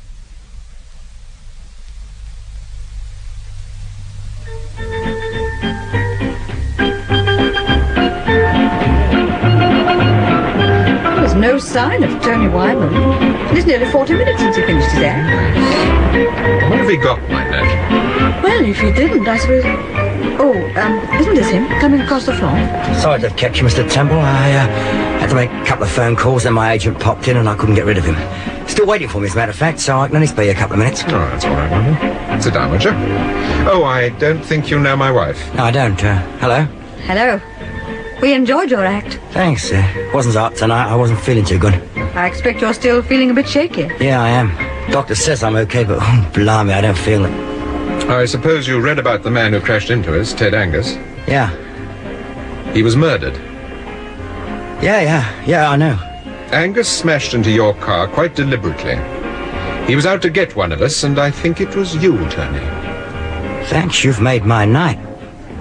You were going to tell me something just before the accident happened. What was it? Don't remember. But you must remember. I've told you I don't remember. Was it about Dr. Benkari? Who's Dr. Benkari? No, don't be stupid, Tony. It was you who told me about her. I tell you, I don't Incidentally, Ted Angus was found 200 yards from the doctor's cottage. Did you know that? No. Well, he was. No, I didn't. Look, Mr. Temple, my manager's told me to keep my mouth shut. He says I've done too much talking, and I think he's right. I don't know anything about this bloke Angus, about Dr. Benkari, about Julia Kelburn, about nothing. I just know nothing. All right, Tony. But if you get into trouble... What do you mean, trouble? The sort of trouble that manager of yours can't get you out of, give me a ring. I don't know why you should talk to me like this, Mr. Temple. I shan't get into any trouble. I keep my nose clean, I always have done. I shan't get into any trouble. Well, I hope you're right. Good night, Mrs. Temple. Good night. I'm glad you enjoyed the act. Well, what do you make of him, Steve? My goodness, that's a frightened young man, if ever I saw one.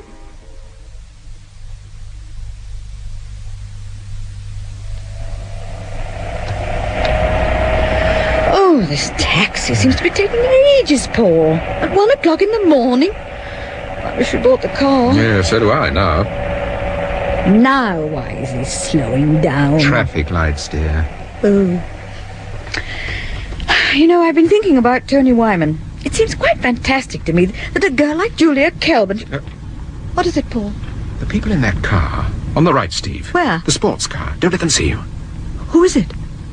It's Mrs. Kelburn and Larry Cross. Who's Larry? Oh, the doctor's secretary. Yes, don't let them see you, Steve. Paul, that man. The one you say is Larry Cross. Yes? I've seen him before. Where? I'm sure I have. He was at the airport. At the airport? Yes, he was the man in the uniform, the man I told you about. The airport official. He had a moustache then, but it's the same man. You sure, Steve? I'm positive. I know I was in a pretty bad state that night, but... Oh, yes, I'm sure I'm right. Oh, we're moving. Sit back, Steve. But what are we going to do? Shall we tell the driver to follow them? What, in this taxi? Don't be silly, darling.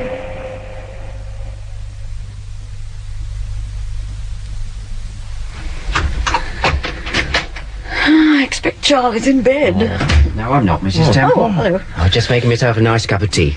Would you both like a cup? I'm more in the mood for whiskey and soda. What about you, Steve? Oh, what's this box, Charlie? Oh, it's my dress and Daphne Drake's. Oh, yes, a young lady delivered it just after you left. I'll take it upstairs, Mrs. Temple. Yes, thank you. Put it in the dressing room. Yes, Mrs. Temple. You're going to have a nightcap, Steve? Yes, pour me a brandy, darling. Just a tiny one. I'm going to try my dress on. What, at this hour of the morning? Well, I'll be down in a minute. And pour yourself a stiff one, because you'll need it when I tell you what I paid for the dress. Oh.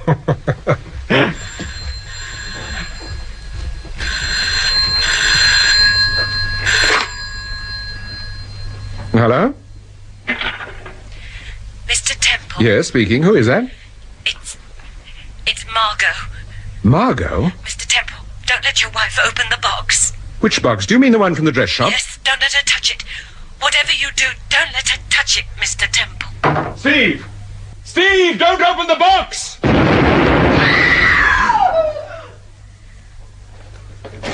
Steve! Darling, are you hurt? No, I don't think so. You sure? No, I'm all right. I seem to be all in one piece anyway. Mrs. Temple, for heaven's sake, what happened? Bring some brandy, Charlie. Yeah, but what happened? Bring the brandy. Okie doke. Now, sit down, darling. Oh, Paul, just look at the dressing room. No, never mind the dressing room. Sit down, Steve. Oh, gosh. Well, things do happen to the Temples, don't they? Never a dull moment. No. Now, tell me exactly what happened. Well, I took the parcel into the dressing room and started to undo it there. And I heard you shouting and went into the bedroom. I got as far as the door and the thing exploded. Thank goodness you shouted, Paul. Yes. But why did you shout? A woman telephoned. She warned me about the parcel. What woman? She said her name was Margo, but I'm pretty sure it was Mrs. Fletcher. Mrs. Fletcher? Well, whoever it was, thank goodness she did telephone. Yes. Let's go downstairs, darling. We'll clear this mess up later. But, Paul, I can't for the life of me think why anyone at Daphne Drake should do a thing like that. After all, they'd be the first to be questioned. Yes. Let's think back a bit, Steve. It was Linda Kelburn who sent us to Daphne Drake's in the first place because she said that Julia bought most of her clothes there. Yes, that's right. But surely you don't think that Linda had anything to do with tonight? I wouldn't be too sure. Well, After all, what was she doing with Larry Cross, Dr. Menkari's so-called secretary? And why did she make 2 telephone calls to us and then flatly deny that she made them? No, there's something very odd about Mrs. Kelburn, Steve. If I remember rightly, you said you met Linda when I was in America. That's right. Twice. Twice? Yes, I met her at Harridge's on the Saturday morning. That was the day after you'd left. We had coffee together. And about 3 weeks later, she phoned and said that she wanted to see you. And you said I was in the States? That's right. Well, a few days later, I met her again, and naturally I mentioned the phone call, and you know what happened. She said she hadn't made it. Yes. Steve, the first time you met her in Harridge's, what did you talk about? Oh, old times, Fleet Street, the usual gossip. She said she'd read a book of yours and didn't think it was very good. Oh, charming. Well, it turned out you hadn't written it, so I was delighted. So am I. But nothing particular happened on that occasion. I mean, nothing unusual. No, nothing. Oh, she asked me to post a letter for her. Post a letter? Yes, I happened to mention that I was going up to the 4th floor to buy some stamps, and she said she had a letter she'd forgotten to post, and would I post it for her? Who was the letter to? I didn't look. Did it have a 3-penny stamp? I don't know. Paul, what are you thinking about? What's that, Steve? I said, what are you thinking about? I was just thinking I'd have another brandy, darling.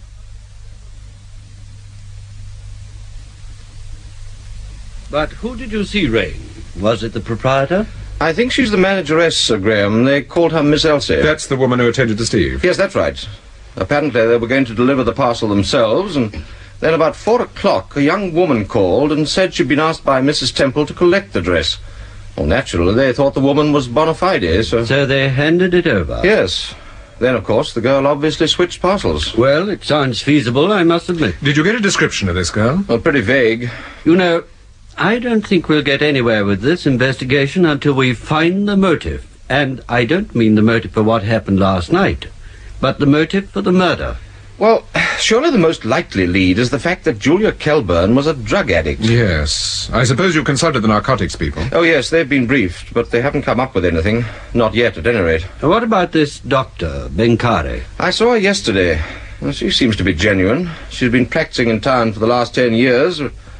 I didn't get much information out of her about Julia Kelburn. She was very cagey. Did you meet her secretary, Larry Cross? Yes, I did. He doesn't look a bit like my idea of a Dr. Kelburn. She was very cagey. We saw him last night, by the way, when we were returning from the hide-and-seek. He was with Mrs. Kelburn. With Linda Kelburn? They were in a sports car. Cross was driving. Incidentally, Steve thinks that Cross was the man who spoke to her at London Airport. You know, the phony BOAC official. What, she recognized him? But don't do anything. Not yet, Rain. Steve may be mistaken of... Excuse me, sir. Mr. Kelburn to see you. Oh, yes. Show him in, Sergeant. Yes, sir. Did you send for Kelburn, Sir Graham? Yes, I did. I think it's only fair we tell him about this new development. You mean the drugs? Yes, he's a right to know, and in any case he may be able to help us. Mr. Kelburn, sir. Oh, come in, Mr. Kelburn. My name is Forbes. I think you've met Superintendent Rain and Mr. Temple? Yes, I have. Please sit down. I'd rather stand if you don't mind. I didn't expect to find you here, Temple. I had an appointment with Sir Graham. I'm just about to leave. Oh, there's no reason for you to leave, so far as I'm concerned. What is it you want, Sir Graham? Certain information has reached us concerning your daughter. We thought it only fair that you should be made aware of it. What information? What are you referring to? I'm afraid it's been established, Mr. Kelburn, that your daughter took drugs. She was a drug addict. Oh. You don't seem very surprised. No. No, I'm not. You knew? Yes. How long have you known, sir? About 2 or 3 days. I think perhaps I will sit down, Sir Graham, after all. Oh, yes, of course. That's why I tried to stop your investigations, Temple. I thought if you found out about Julia taking drugs, then the press would get onto it and, well, the whole unsavory business would be revived again. Who told you your daughter was a drug addict, sir? I do wish you wouldn't use that phrase, Superintendent. No one told me. I just sensed it. Just sensed it? Yes. Mr. Kelburn, part of the time Julia mixed with people of her own set, but at other times with quite a different crowd, the arty-crafty type, people on the fringe of the underworld. Nonsense. It isn't nonsense. Your daughter took drugs, therefore she got them somewhere. Now, her respectable friends wouldn't peddle the stuff, so it's my guess... No one's interested in your guesses, Temple. On the contrary. I'll make a guess that'll interest you very much. What do you mean? I don't believe you just sensed that your daughter took drugs. My guess is someone wrote you a letter about Julia and told you that she was a drug addict. Am I right? Yes. Who wrote the letter? A girl. A very old friend of Julia's. Yes? Fiona came to the house quite often. She was a nice girl, highly respectable, and she was always trying to persuade Julia to live a more useful life and, well, to settle down. After the murder, Fiona wrote me a letter, Temple, saying that I'd made a mistake in asking you to investigate the case. Why? She said you were bound to discover that Julia had taken drugs, and the inevitable consequence would be weeks of unsavory publicity. Who is this girl, Fiona? What's her surname, Mr. Kelburn? I'm sorry, I'm not prepared to divulge that. But you must divulge it. We've got to question the girl. No one's questioning her. Whatever happens, I'm not having Fiona subjected to police examination. The girl wrote me the letter simply out of kindness. Mr. Kelburn, I appreciate your point of view, but you've got to tell us who this girl is. We're investigating a murder case. I'm sorry, Sir Graham. I've made up my mind about this. I suppose you know, sir, that it's an offence to withhold information from the police. Yes, I know. But I'm still going to withhold it, Superintendent.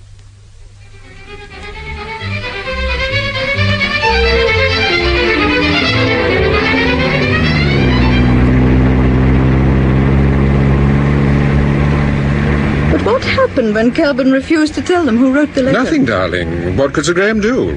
Rain got rather pompous, of course, but it didn't get him anywhere. But surely he'll have to tell them who this Fiona person is sooner or later. Perhaps she is a very nice girl, but she still may be able to help the police. I agree, but I doubt very much whether Kelburn will change his mind, in his present mood at any rate. What's in the envelope, Paul? Oh, some photographs. They were taken for me yesterday and delivered to the club. Photographs of what? Oh, Mike Langdon. Yes. Not bad either, considering they were taken in the street without his knowing. I suppose you're going to show them to Fred Harcourt at the Red Hart. Yes, I want to know whether Langdon really was the man who called for Julia Kelburn that morning. Well, I think he was. I've got a sort of intuition about Mr. Langdon. Well, you get that intuition of yours to work on Mrs. Fletcher. Tell me how she fits into the picture. I wish I could. I just can't make head or tail of Mrs. Fletcher. But if it was her on the phone last night, I'm more than grateful to her. Oh, it was Mrs. Fletcher, all right, I'm sure. Are you going to try and see her while we're in Westerton? Yes, I am. For one thing, I want to ask her who... Oh, turn right here, Steve. Oh, is this the way to Westerton? No, it isn't, but I've got a call to make first. You'll see a modern block of flats at the top of the hill, Monte Carlo Mansions. I want you to stop there. Who on earth lives at Monte Carlo Mansions? Well, who do you think? Mr. Tony Wyman, of course.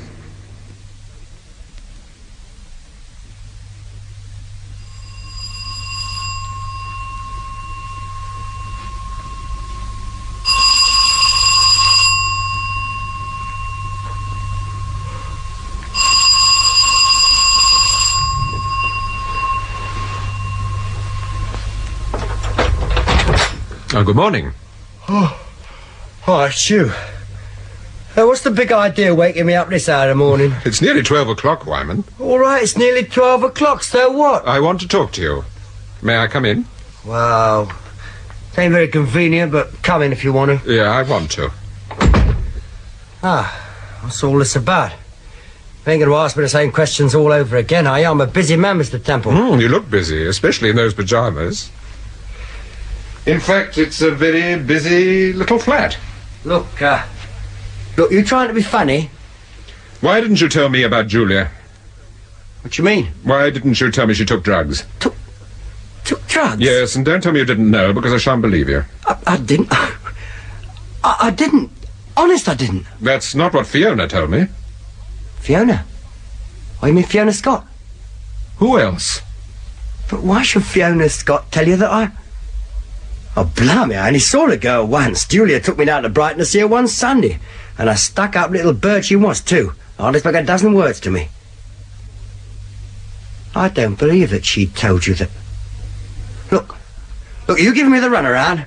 Trying to pin something on me? No, strange though it may seem, I'm not trying to pin anything on anyone.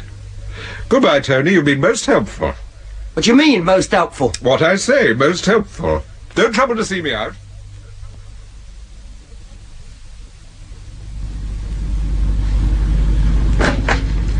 Well, how was the boy genius? Oh, slightly temperamental. But he told me what I wanted to know. Good. Where now, Westerton? Yes, but stop at the Fletcher's garage first.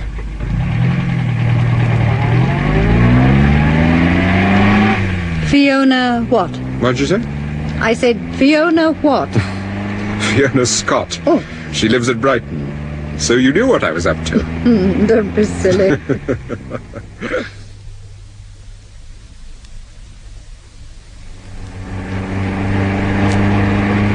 There's the garage. Do you want me to drive in or pull up here? Oh, I should drive in, darling. We need some petrol. Hello. That's Dr. Benkari over there with Larry Cross. Oh, yes. You better not drive in, Steve. Pull up here. Stay in the car. I don't want Cross to know you've recognized him. Yes, all right. I shall tell Bill Fletcher I'm having trouble with the car, so don't be surprised if we come back and take a look at it.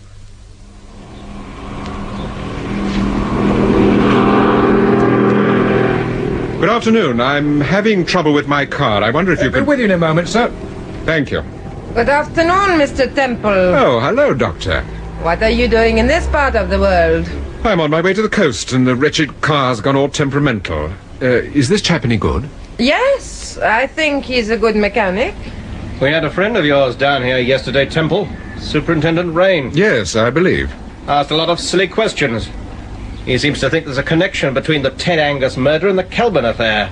Can't imagine why. Well, perhaps you haven't got sufficient imagination, Mr. Cross. What do you mean? Do you think there's a connection, Mr. Temple? Yes, I do. Well, tell us. We're always keen to learn. You should have asked the superintendent that question. Oh, we did, but unfortunately he didn't enlighten us. 19 forms, Doctor, please. Charge it to my account, will you? Oh, and Bill, ask your mother to telephone me when she gets back. Yes, I'll do that. Goodbye, Temple. Goodbye. Goodbye, Doctor. Goodbye, Mr. Temple. I expect we shall meet again sometime.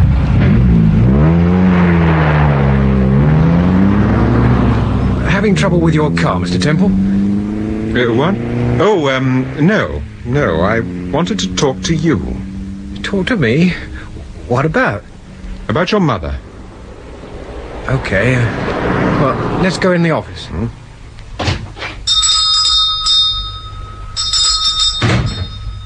Is your mother away? Yes, she's up in town seeing my Aunt Gladys. Dr. Benkari asked you to get your mother to phone her. Are they close friends?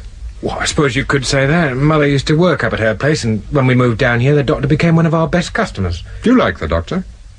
She's been very good to Mother. That wasn't what I asked you. I'd sooner keep my likes and dislikes to myself, Mr. Temple. Wise man. It's just that your mother did me a very great favour, and I'd like to repay her. My mother did you a favour? An attempt was made on my life and on my wife's, and your mother phoned and tipped me off.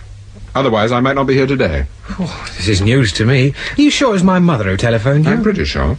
Well, Mother wouldn't expect any money, you know, even if she did do you a favour. No, I wasn't thinking of that. I had a feeling she was in some kind of trouble, and it occurred to me that I might be able to help her in some way.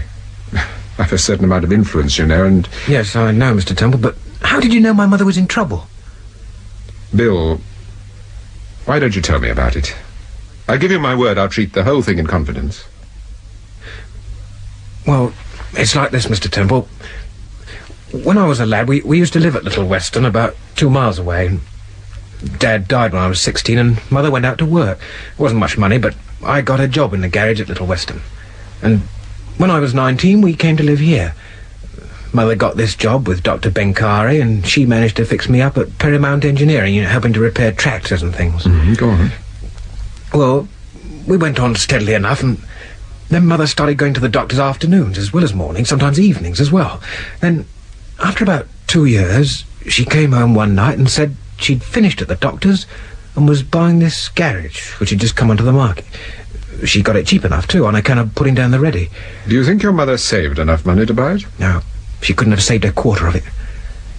I asked her where the rest of it came from, but she'd never let on. Said she'd managed to raise a loan, and it was her business. I see. But in spite of everything, Mr. Temple, Mother isn't happy. I'm sure she isn't. Don't ask me why, but she just isn't. You said she's in London at the moment? Yeah. Yes, she's always popping up to town these days to see her sister. That's my Aunt Gladys. They've never been as friendly. In the old days, Mother used to say they only met at weddings and funerals. You sound a bit suspicious of your aunt. Oh, no, it isn't that. Well, have you any reason for suspecting that your mother doesn't see her when she goes up to London? No. No, but... Well, after one of these trips, I saw a theatre programme sticking out of her handbag. It was from the Regency Theatre at Brighton. Well, she could have gone to Brighton. It's not very far from London. Perhaps she took your aunt there. Why didn't she tell me about it? At one time, she used to tell me everything. Of course, there may be a very simple explanation for all this. I don't know whether it's occurred to you, Bill. Oh, what's that? Your mother might have fallen in love with someone. Oh, no, it's not that, Mr. Temple. How do you know? Well, she'd have told me if it was anything like that. She's friendly with lots of chaps round here, you know. We've had a laugh over them. But she knows I wouldn't mind her marrying again. She had a rough time with my dad, and I've often told her she's entitled to a second chance if she meets the right man. I see. Well, if she isn't seeing your aunt, she's obviously seeing someone on these trips of hers. Yeah. And you've no idea who it is? No, I haven't. All I know is that after every trip she comes home looking more worried than ever. Has your mother received any strange telephone calls lately, or visitors? Yes, yes, she has. There was one chap. He came to the house late one night, about 2 months ago. Can you tell me anything about him? Well, Mother and he had a row. She thought I was asleep in bed, but when I heard voices, I went to the top of the stairs. They were standing in the hall arguing with each other. I'd never seen the man before, but I think he was an American. American? Yes. Did you see him? Clearly, I mean. Yes. Then you'd recognize him again? I think so. Yes, I'm sure I would. Then take a look at these photographs. Yes. Yes, that's him. That's the chap, all right. You're sure? I'm positive. But how on earth do you get these photographs? Oh, don't worry about the photographs, Bill. Just tell me what happened.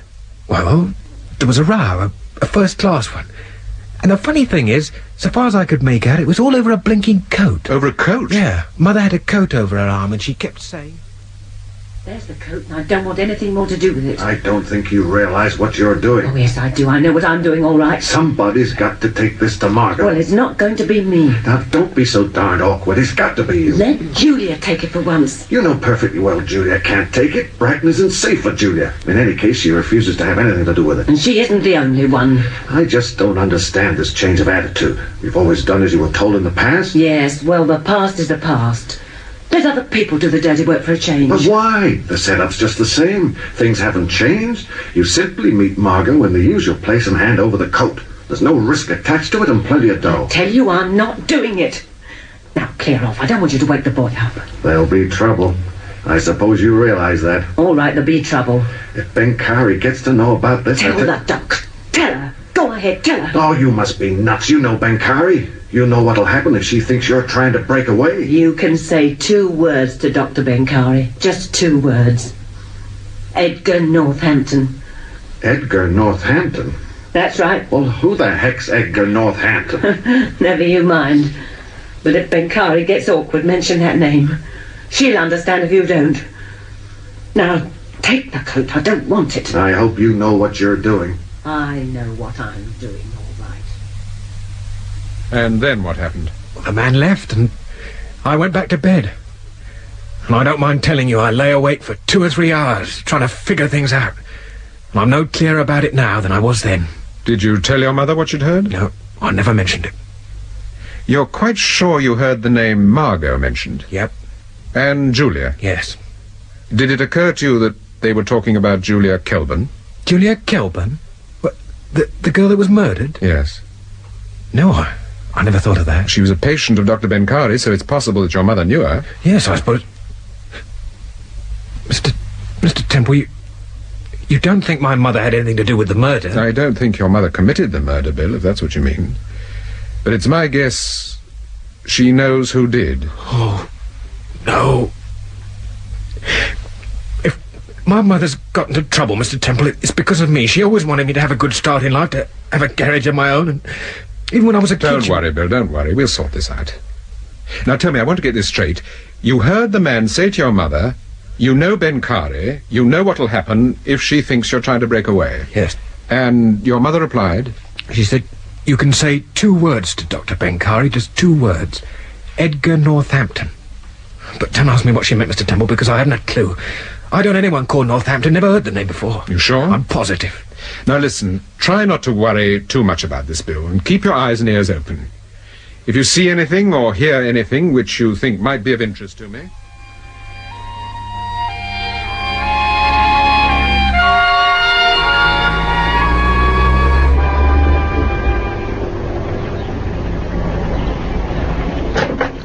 Well, I thought you'd walked out of my life. Sorry, darling. I got caught up. Did you see Mrs. Fletcher? No, she's away. Where? I don't know. What's young Fletcher like? Oh, he's an innocent, hard-working young chap, but I'm afraid his mother's kept him in the dark about quite a lot of things. That's what's worrying him at the moment. Did he tell you anything about Dr. Benkari? Yes, and he also told me something about Mike Langdon. Langdon? Langdon was down here a little while ago. He tried to persuade Mrs. Fletcher to take a coat to someone in Brighton. Someone called Margo. Margo? But oddly enough, that doesn't interest me as much as the Brighton angle. Why? Remember, Tony Wyman told me that he met Julia Kelburn's friend Fiona at Brighton. Oh, yes. You think Margo and this Fiona Scott might be one and the same person? I don't know. It's possible, I suppose. We'll skip the Red Heart, darling, and go down to Brighton. Yes. All right, Paul.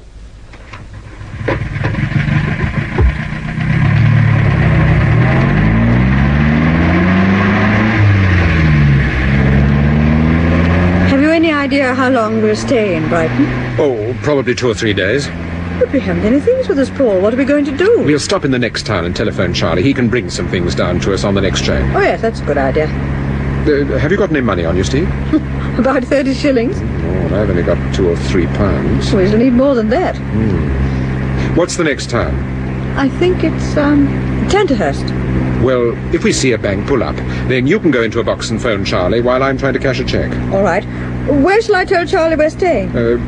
What's that hotel we stayed at before on the front? The Palace, wasn't it? That's it. Tell him we're at the Palace.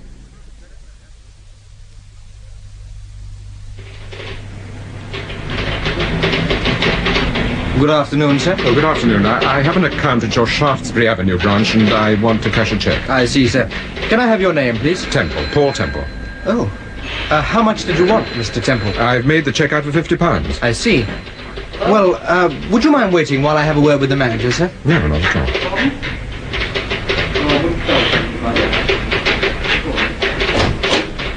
Good afternoon, Mr. Temple. Good afternoon. Would you care to come into my office for a moment? Yes, certainly. Do sit down. Oh, thank you. I'm sorry if this is inconvenient, but my wife and I happen to be... Not at all, Mr. Temple. It's what we're here for. I'm delighted to meet you. Thank you.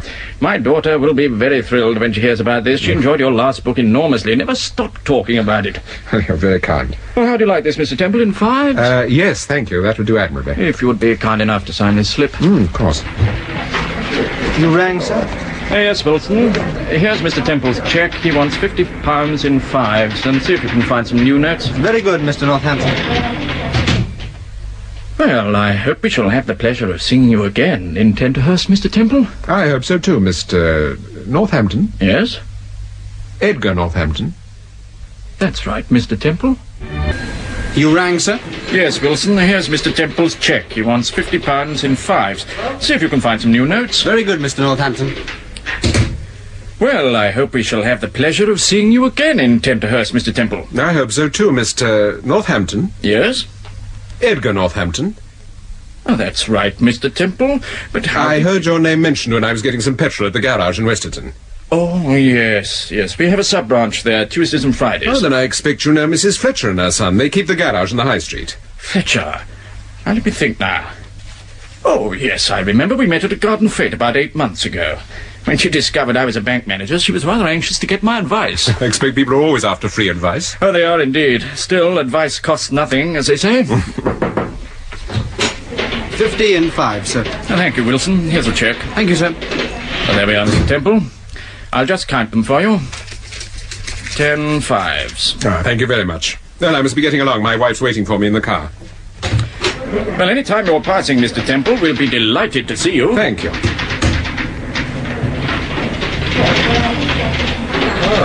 Hello, Mr. Temple.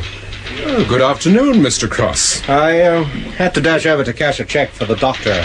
10 1s, 5 in halves, Mr. Cross. Thank you. Oh, I'd like a new chequebook, 30 open. Yes, sir.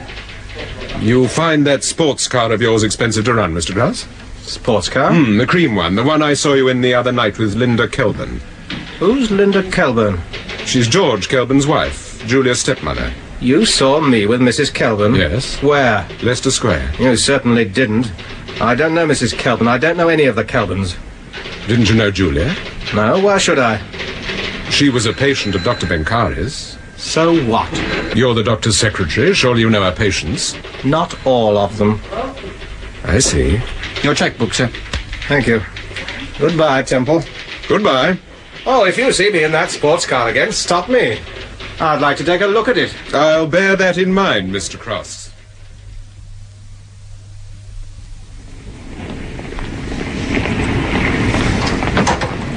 Oh, did you get the money? Yes. Oh, you've been ages. I've been talking to Larry Cross. He was cashing a cheque. Yes, I saw him going into the bank. I had a good look at him this time, and I was right, Paul. He was the man I told you about, the man at London Airport. I'm not surprised. He's a nasty piece of work. Well, come on, Steve, Brighton. All right. Did you telephone Charlie? Yes. He's catching the 4 o'clock train.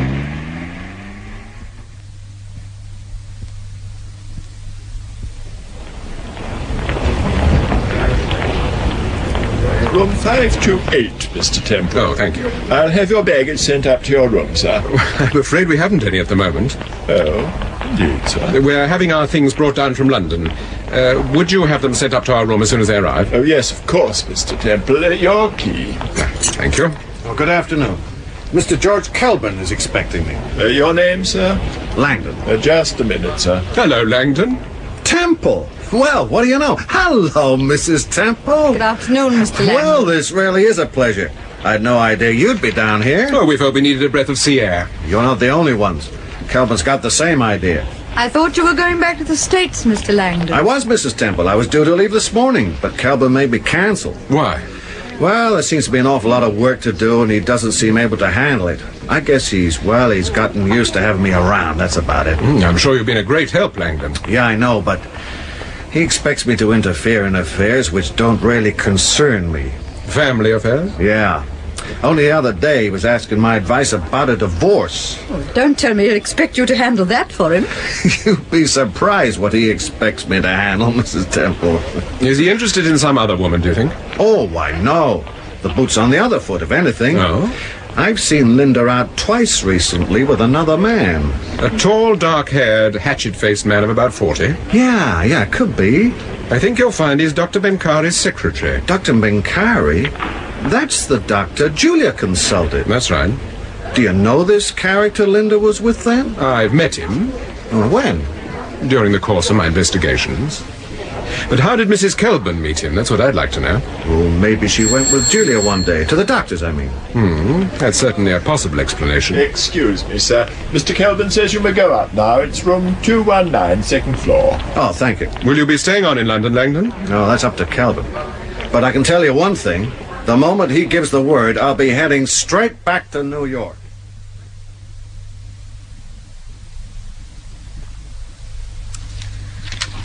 Well, Fiona Scott's not in the phone book. I can't say I'm surprised. I didn't expect it to be that easy. Were you surprised to see Langdon down here? Not really. Why? Because of what Bill Fletcher told me. What do you mean? Langdon tried to persuade his mother to bring a coat to Brighton to deliver it to Margo. Do you think that Margo and this girl, Fiona Scott, are one and the same person? You asked me that question before, Steve. I don't know. According to Kelburn, Fiona Scott is a highly respectable young lady who disapproved of Julia's more sensational friends. Well, I should forget all about Fiona Scott, and I should concentrate on Mike Langdon. And what about the other suspects? Larry Cross, Tony Wyman, Mrs. Fletcher, Dr. Benkari, Edgar Northampton. The bank manager? You don't think he had anything to do with this? Well, Mrs. Fletcher implied that he knew something about Dr. Benkari. What sort of a man was he? Edgar Northampton, no. Typical bank manager. Hello? Temple? Yes? Forbes here. Oh, hello, Sir Graham. How did you know we were down here? Charlie told me. What are you doing in Brighton, anyway? Oh, we thought we'd come down here for a breath of sea air. I see. I thought perhaps you might be looking for a girl named Fiona Scott. How did you find out the name? What's more to the point, how did you find it? I had a talk to Tony Wyman. He apparently met her some little while ago. I see. Well, listen, Temple. We've got her phone number. Brighton 96210. Brighton 96210. Yes, but we haven't contacted her because we don't want to scare the girl. I thought you might phone her, unofficially, as it were, and get the lie of the land. Yes, all right, Sir Graham. Love to Steve. Thank you. Charlie told him we were down here. He's given me Fiona Scott's phone number. I'll bet Superintendent Rain found it. He'd make sure you weren't going to put one over on him. Brighton 96210. Oh, could I speak to Miss Fiona Scott, please? Who is it speaking? My name is Temple, Paul Temple. This is Fiona Scott speaking. Oh, good afternoon, Miss Scott. Look, I'm sorry to trouble you, but I understand from Mr. Kelburn that you were a friend of his daughter's. Yes, I was. Well, as you may know, I'm investigating Mr. Temple, please don't think me rude, but I don't want to have anything to do with this business. Julia's dead, and I... Look, Miss Scott, I'm not trying to get you involved in this affair. Please don't think that. Well, what are you trying to do? Well, you knew Julia. You were a very close friend of hers. I think you were probably more fond of her than anyone else. Well, you might be able to tell me little things about her that might be useful. Naturally, whatever you tell me I should treat in the strictest confidence. I'm rather busy at the moment, and I've going over to Seadale this afternoon. Well, wouldn't it be possible for me to meet you at Seadale? Well, I'm staying with friends. I could drive over tonight, or tomorrow morning, or any time you like. Well, let's say this evening, then. Splendid. 8 o'clock? Yes. I suppose that will be convenient. My friends live at Breakwater House. Breakwater House? Yes, it's about a mile outside the village, further along the coast. I see. Thank you very much, Miss Scott. I'll see you this evening, then. And, please don't mention this conversation to anyone. No, I won't. Goodbye, Mr. Temple. Goodbye. Well, I gather we are going out tonight. Yes. What did she sound like? Oh, quiet, well-spoken.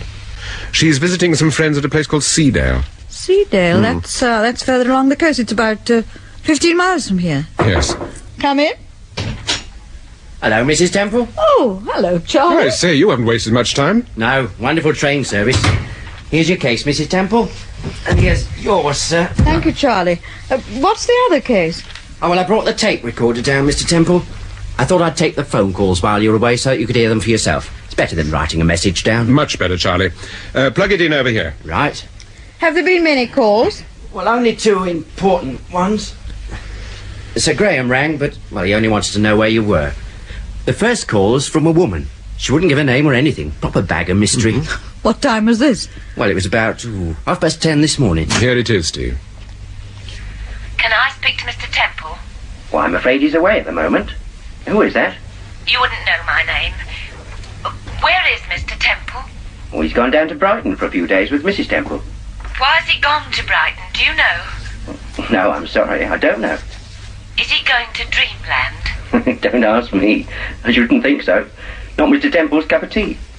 Look, if you leave your name, Where's Mr. Temple staying? I'm sorry, I don't know. All right. I'll ring you later. Stop the recorder, Charlie. Did you recognize the voice, Paul? Yes, it was Mrs. Fletcher. Made me laugh when she mentioned Dreamland. Is that the fun fair? That's right, Mrs. Temple. Over on the other side of the pier. I can't imagine you and Mr. Temple on the Dodgems. Can't you, Charlie? All right, let's hear the next one. Hello? Can I speak to Mr. Temple? Well, I'm afraid he's away at the moment. Oh dear. Have you any idea when he'll be back? No, I'm afraid I haven't. Can I take a message? Will you be seeing Mr. Temple? Yes, this afternoon. I'm going down to see him. Well, this is Mrs. Kelburn. I'd like you to deliver a message for me. Okay, go ahead. Mr. Temple saw me in a sports car the other night. I'm very anxious that he shouldn't mention this fact to anyone, particularly my husband. Oh, I see. Well, I'll make sure he gets the message. Thank you. That's very kind of you. Goodbye. Goodbye. Well, that ties up with what Mike Langdon said, doesn't it? You mean another man and the possibility of Kelburn getting a divorce? Yes. Yes, but I can hardly believe Linda Kelburn's fallen for someone like Larry Cross. Well, you never can tell. Women are peculiar creatures. Yeah, you can say that again. Oh, I beg your pardon, Mrs. Temple. You'd better get back to town, Charlie. Yes. Here, take the recorder with you. Right, sir.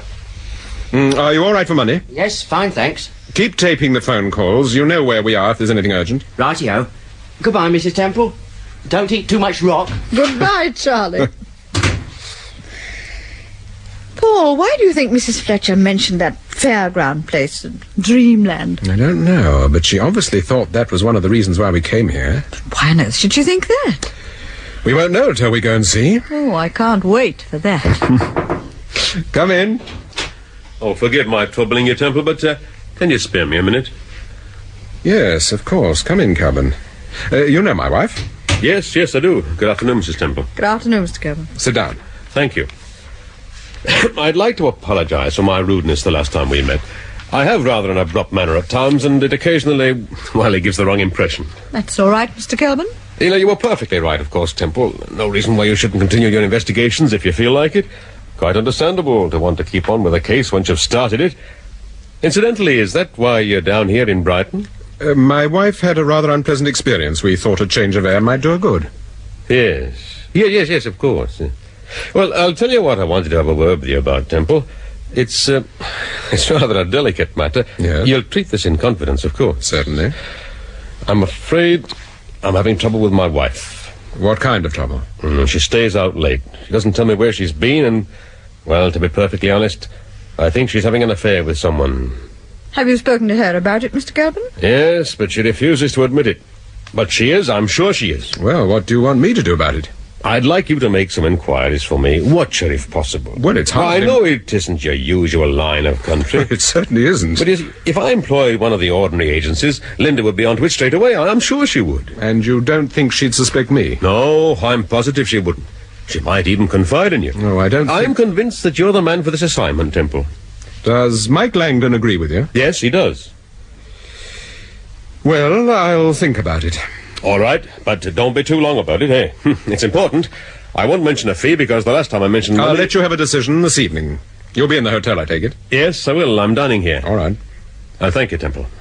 Mr. Kelvin, who do you think your wife is friendly with? I don't know. Don't you suspect anyone? No. She's got a large circle of friends, but according to Langdon, she's been seeing rather a lot of Tony Wyman just lately. But whether he's the man or not, I wouldn't know. Well, I look forward to hearing from you, Temple.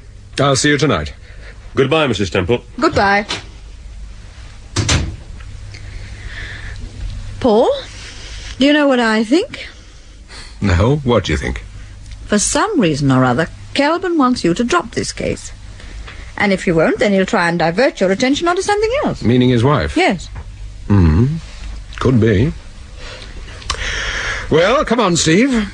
Where are we going? Do you feel like a nice smooth ride on a roller coaster? No, dear. I don't feel like a nice smooth ride on anything.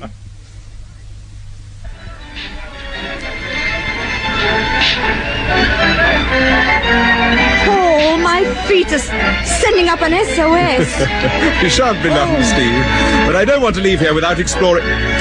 By Timothy, look at that sign. Where? On the tent near the shooting gallery. Madam Margo, fortune teller.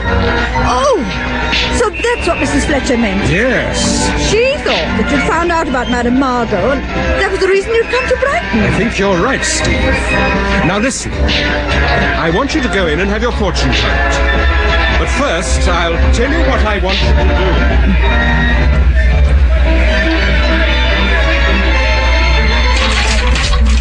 Oh, I'm so sorry, madam. Do come in. I was just having a cup of tea. I can wait. No. Please sit down, madam. Right.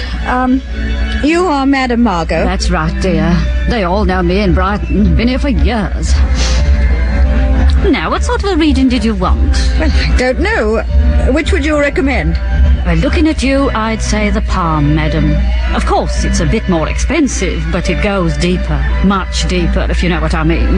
Yes, you read the palm of a friend of mine, and you told her the most amazing story. It all came true. That's what made me so curious. Did I? I wonder if I remember her. Oh, I'm sure you would. You foretold a great tragedy in her life, and it happened, just as you said. Really? Oh, well, of course, there's no getting away from the palm. It's all there. What happened to your friend? She was murdered. Murdered? Yes. Her name was Julia Kelburn. Oh, yes, I think I read about the murder. But you don't remember, Julia? No, I'm afraid not. But of course I see so many people, you know, especially in the height of the season. Yes, I suppose you do. No, dear, if you'll just sit facing me. Like this? Yes, that's right. Oh, both. Which hand do you want? Oh, both, dear. Under the light, if you don't mind. That's it. Ah, that's very interesting. Were you ever on the stage? No, I wasn't. You're married. Your husband's well known. Famous, in fact. Got something to do with books and writing. Is that right, dear? Yes. It's an interesting hand. You travel a lot, don't you, Mrs... Yes, we travel quite a lot.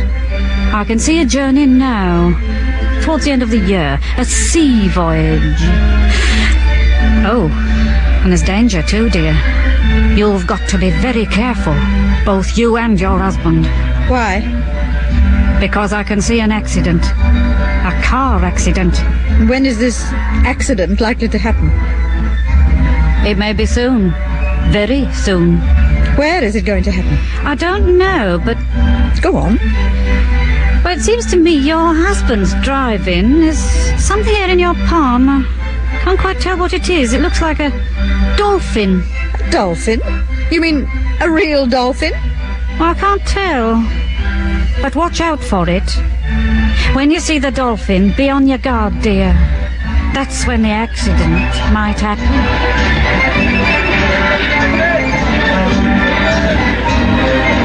It was only when I mentioned Julia Kelvin, she seemed to be on her guard. I think she had a good idea then who I was.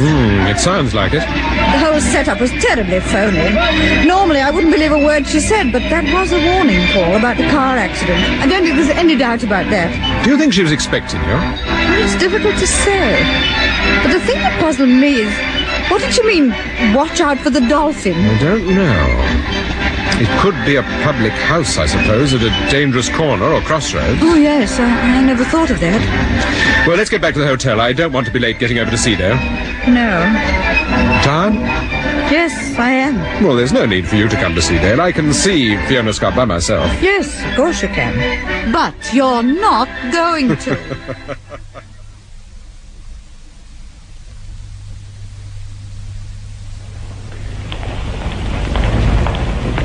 Room 528, please. There you are, Mr. Temple. Thank you. Oh, and Mr. Temple, Mr. Kelvin left a message. He said, when you came in, would you care to join him in the American bar? Oh, thank you, Steve. Here's the keys. I'll be up in a few minutes. All right, dear.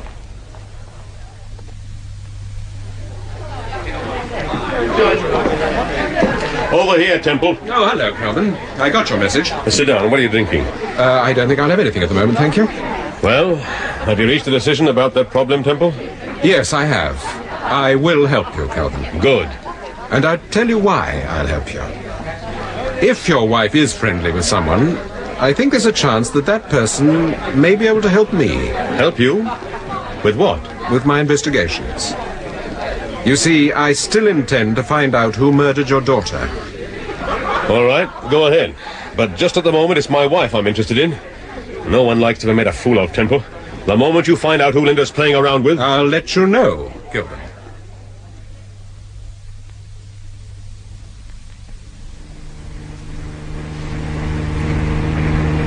By Timothy, this is a lonely part of the country. We haven't passed a car for ages.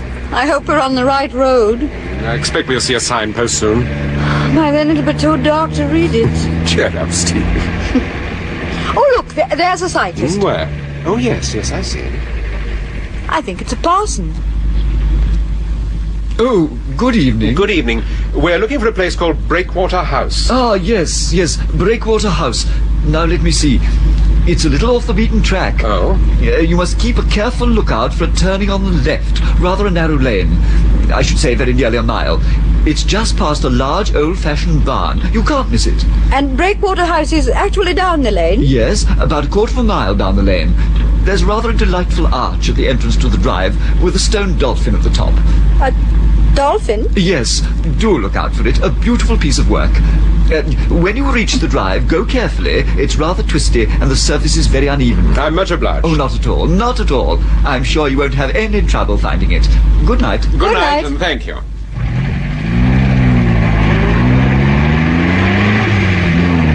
Paul? You heard what he said Yes, I heard. Don't worry, I'll take care.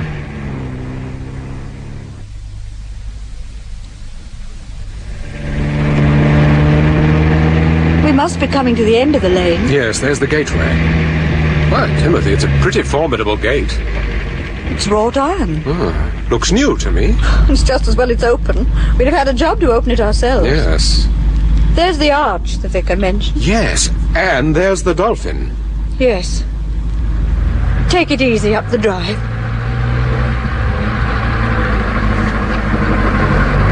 A sharp bend, Paul. Why have you stopped? Look, there's a rope. A steel rope right across the drive.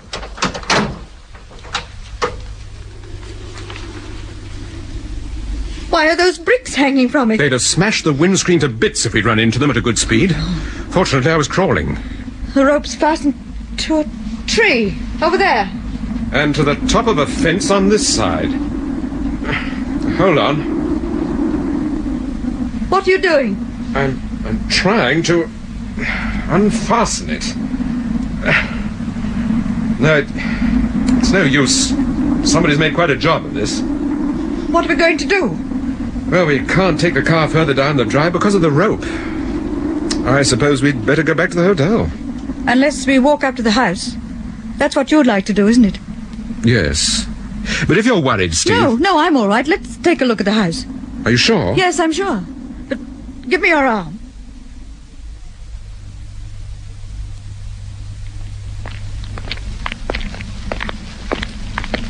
You know, that fortune teller must have known that we were coming here. What's more important, she knew there'd be an attempt to stop us. You mean she knew about the rope? I don't know, but she certainly knew something was going to happen. Ah, there's the house. Yes. But it's so dark, Paul. No lights anywhere. Perhaps there are some at the back of the house. Come on, let's take a look.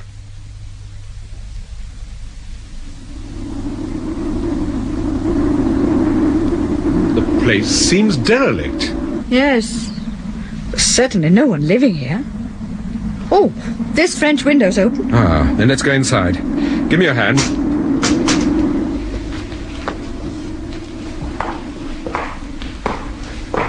Well, the house seems to be empty. There's no furniture at all. No, not even a carpet. Oh, just look at the wallpaper. This isn't any better either. Why, Timothy, just look at the place. Listen. Came from upstairs. Mr. Temple! I'm upstairs! Help! That sounds like Tony Wyman. Yes, it does. Mr. Temple, help me! I'm upstairs! It is Tony Wyman. Let's go. Keep hold of my arm. Where do you think the voice was coming from? I don't know. Wyman! Tony, where are you? Oh, there are so many rooms up here. There must be a dozen or more. Yes. Let's have a look in here. Oh, well, he's obviously not here. No. Is that a dressing room over there, Steve, or... Paul, somebody's closing the door. Rats! They've locked it. What a stupid fool. I ought to realize that somebody was watching us. Here, open this door. Do you think it was Tony Wyman we heard, and he deliberately got us upstairs? Wait a minute. What is it? Do you smell petrol? Yes. Oh, you're right. There's something burning. Someone started a fire, Steve. Oh, Paul! We've got to get this door open. It's no use, I'm afraid. Could we get out of this window? Oh, it's a good height from the ground. Is there anything underneath? No. Then we can't get out that way.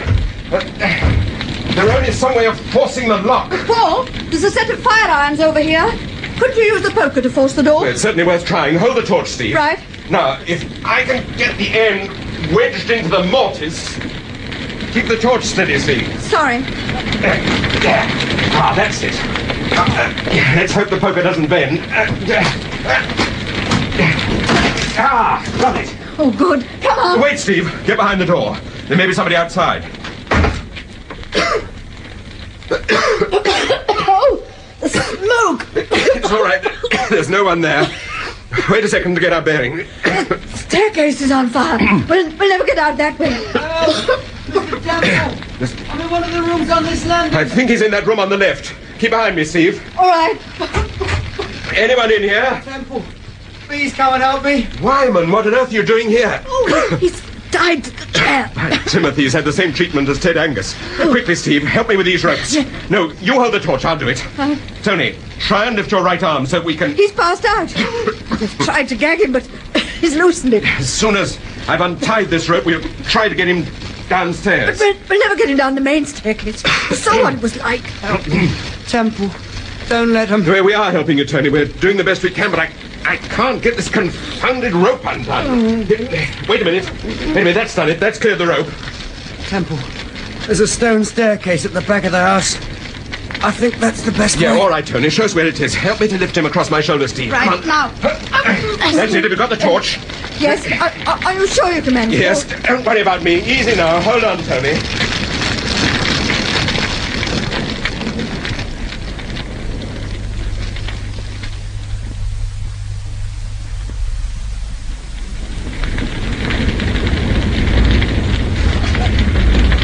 Here's the stone staircase. You go first, Steve. you'll light the way. Yes, all right. Oh, careful. They're rather narrow. Yeah, I'll manage. There's a bend halfway down. Yes. All right. Can you manage, Paul? Yes, I can manage. Poor chap's passed out again. You must get out into the open as quickly as we can. Can you see? Yes. Yes. I'm all right. Along here, Paul. Oh, I found the door. Ah, good.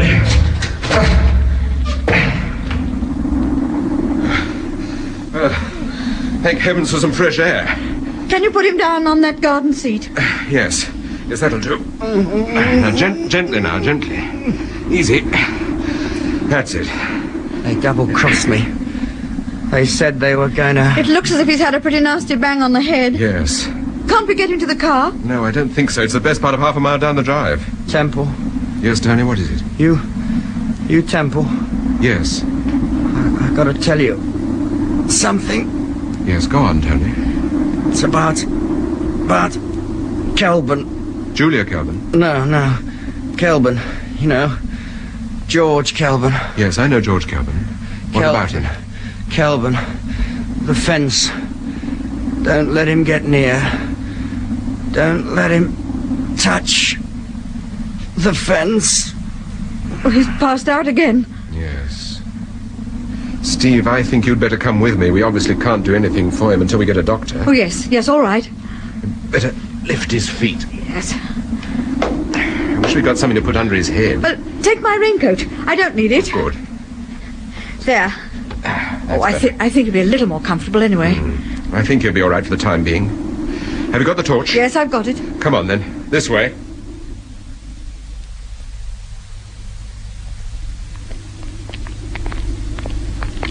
The fire seemed to start so quickly. It was the petrol. What was Tony Wyman doing there? I don't know, but somebody obviously resented his being there and beat him up. I didn't like the look of him, Steve. I hope we can get a doctor quickly. We still haven't seen Fiona Scott. I'm beginning to wonder if there's any such person. She's probably acting on instructions. Shine the torch, Steve. Ah, here's the rope and the car. At last. Well, we shouldn't be long now. Come on, in you get. You'll have to be careful backing the car down to the gate. No, I think I can manage. Well, look, shall I get out and guide you? No, stay where you are for the present, Steve. That's funny. It should start on a warm night like this.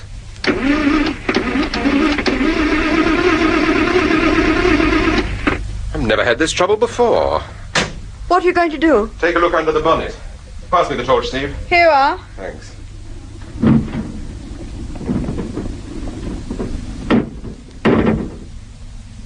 Blast! What is it? Someone's taken the rotor arm. The car's useless. What are we going to do? There's only one thing we can do. We'll have to walk to the road in the hope of finding somebody.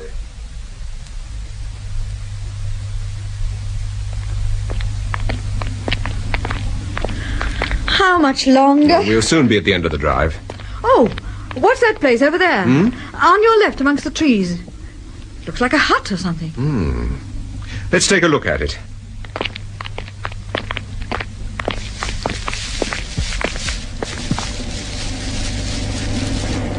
What is this place? Do you hear that noise? Yes, it's a motor of some kind. It's a dynamo.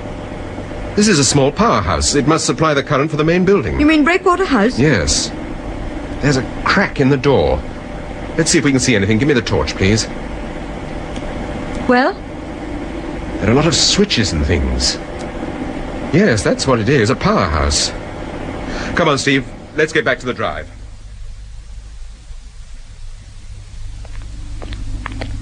Look!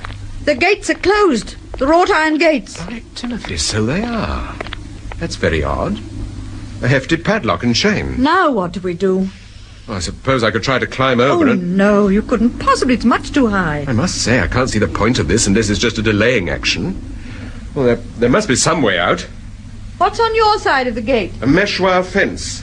What about yours? Same. It looks fairly new. Quite strong. Well, there must be a gap somewhere. Let's walk round and see if we can There's find... a car coming.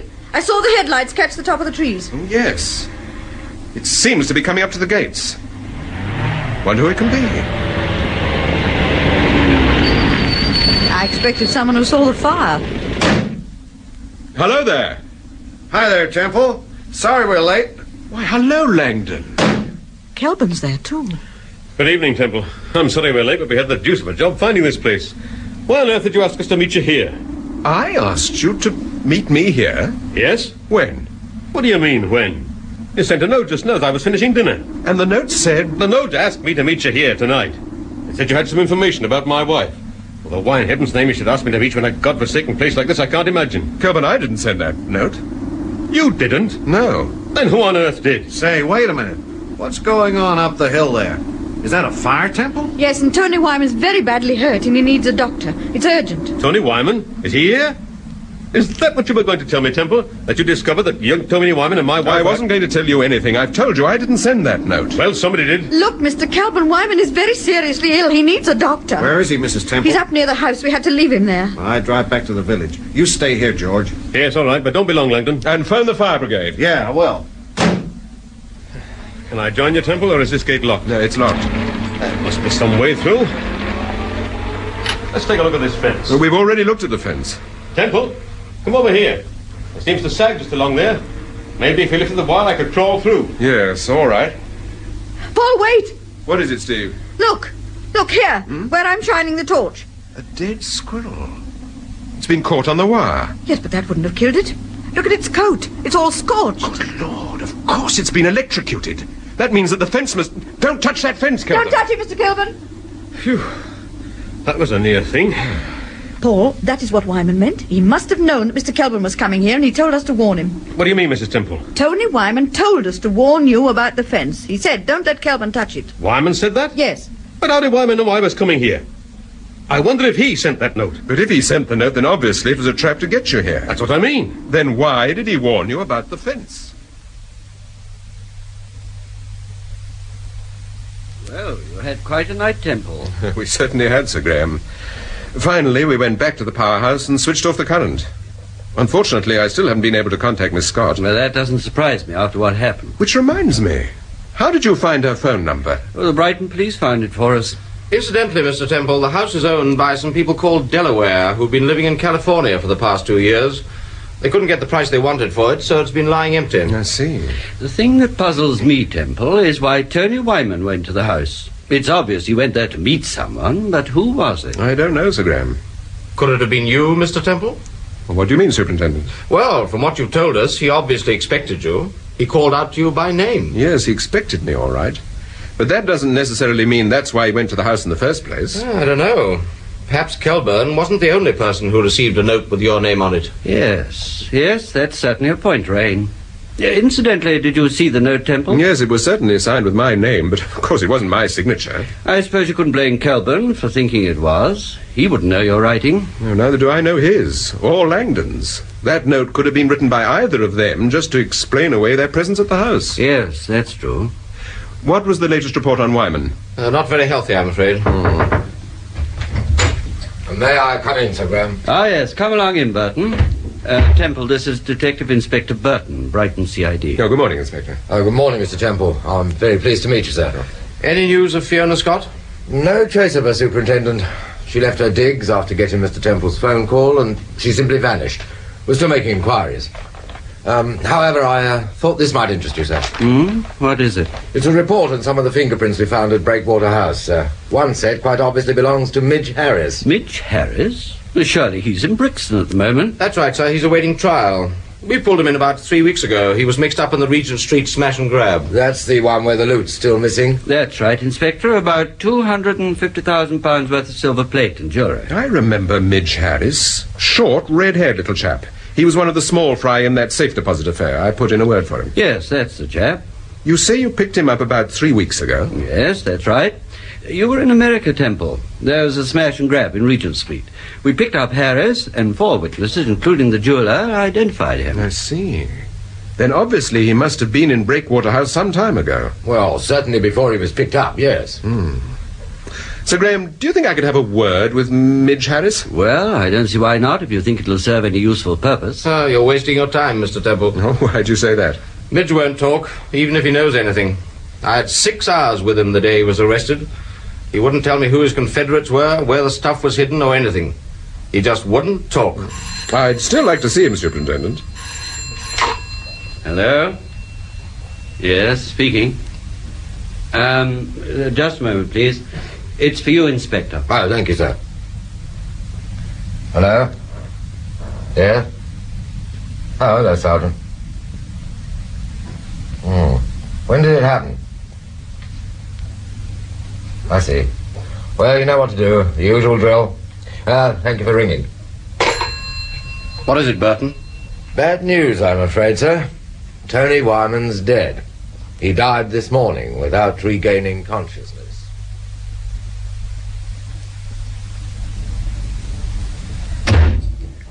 Is that you, Paul? Where are you, Steve? In the drawing room. Pour me out a glass of sherry, will you? I've had a rather hectic morning. Yes, dear. Is there any news of Tony Wyman? Yes, I'm afraid there is, Steve. He's dead? You don't sound very surprised. Well, I could see he was in a pretty bad way when they put him in the ambulance. Yes, it's a pity. Apart from anything else, there were so many things he could have told us. Yes. What does Sir Graham think? He's just as puzzled as we are. Paul, do you think Fiona Scott arranged to see Tony at Breakwater House? I don't know. It's possible, I suppose. I certainly think he had an appointment with someone. It could have been Kelburn. Yes. Oh, his wife called round here this morning. Linda? When was this? Just after you left. Go on, Steve, what happened? Well, it was about 11:15. Charlie had gone out to do some shopping. I was in your dressing room and the bell rang, and it was, 2 or 3 minutes before I answered it.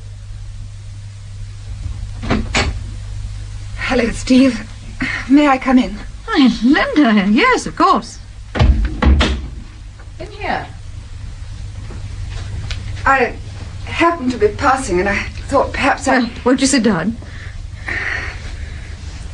Steve, I want a word with your husband. I realise he probably hates being interrupted. I'm sorry, work. but he's out, Linda. He's at Scotland Yard. Oh. I gather there's some trouble between you and your husband. It's putting it mildly. Things have been impossible just lately, quite impossible. He's so jealous, it just isn't true. Oh, darling, may I have a cigarette? Yes, of course. There's some in that box beside you. Help yourself. Thank you.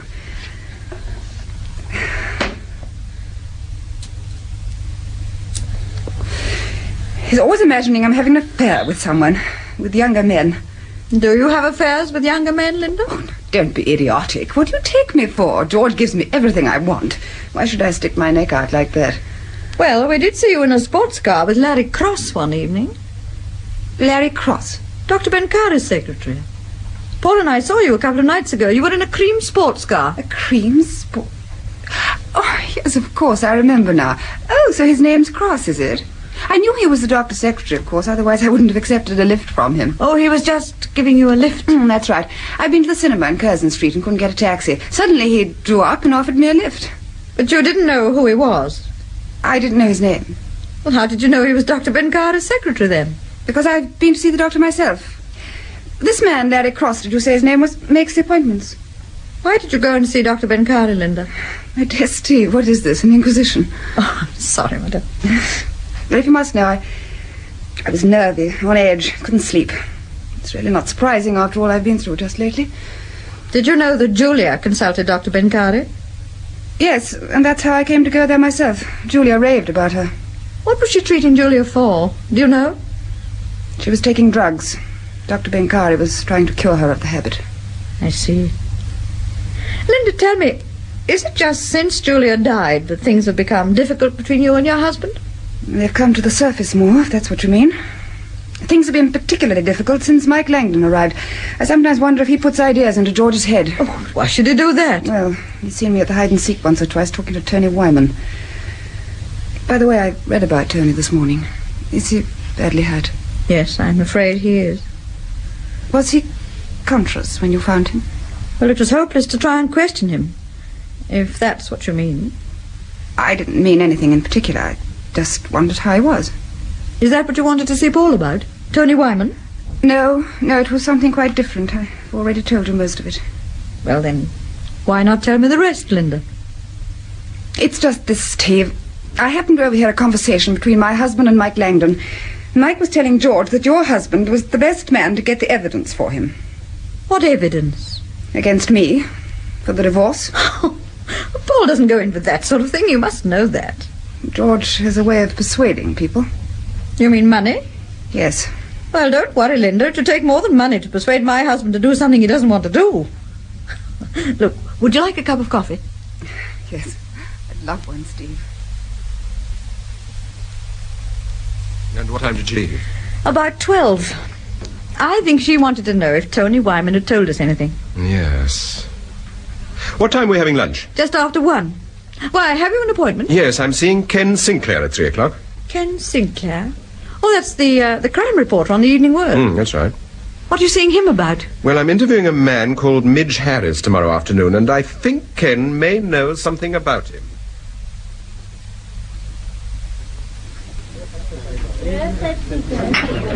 Hello, Paul. Hello, Ken. It's good to see you. It's nice of you to spare me half an hour. Can I get you a drink, sir? Please, I'd like a whiskey and soda. Ken, what are you drinking? No, I'm fine, thanks. Well, what's it all about? What can I do for you? Ken, while I was in America, there was a smash and grab in Regent Street. The police arrested a man called Midge Harris. That's right. Give me the lowdown. What exactly happened? Well, whoever did the job got away with jewellery to the value of about $250,000. Mm-hmm. Midge was in on it. There's no doubt about that. He was identified. But he was just one of the boys. He certainly wasn't the brains behind the setup. Who do you think was behind it? Why, this character they call the Fence. I don't think there's any doubt he was behind the operation. Let's face it, he's behind most of the robberies these days. Yes. You see, the whole point is, the boys know that the moment they've pulled a job, the stuff will be taken off their hands and they'll be paid good money for it. This chap's really got things organised. He operates on an international scale, will handle anything. But why are you interested in Midge Harris and the Fence? I thought you were investigating the Kelburn murder. I am. Oh, you think there's a connection? Well, it could be. Ken, tell me about Midge Harris. What's he been doing during the past 2 or 3 years? Well, he had a job with a transport firm for a time. It was only a cover for his more nefarious activities, I'm sure of that. He's been living with a girl called Sally Jackson. Strange girl. She used to be an art student, and she started a ladies' hairdressers in Camden Town. Sally Jackson? Yeah. How long have they been together? About 3 or 4 years. Don't quite know what she saw in Midge. She was a very much better class person than he was.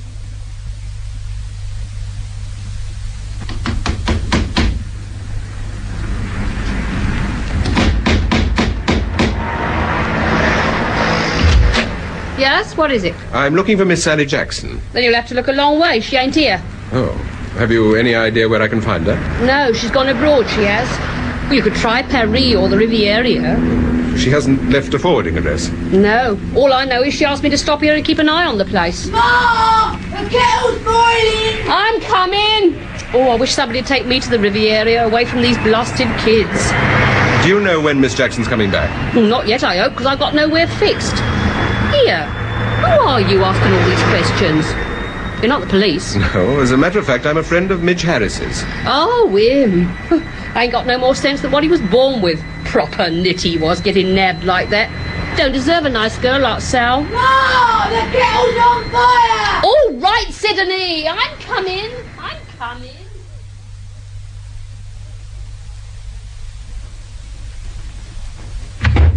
I'm sorry I'm late, Superintendent, but I've had rather a busy day. Oh, that's all right. I've spoken to the governor. They're fetching Harris now. Ah, good. Oh, by the by, I went to see a girl named Sally Jackson this morning. Midge's girlfriend. Oh, so you know. Yeah. She wasn't at home, of course. No, she was in the south of France, from what I could gather. Well, that's near enough.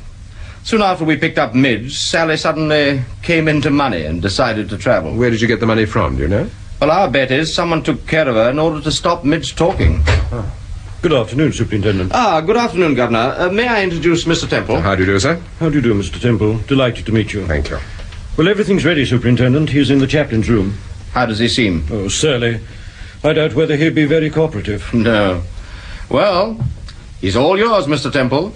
I wish you luck. This way, Mr. Temple.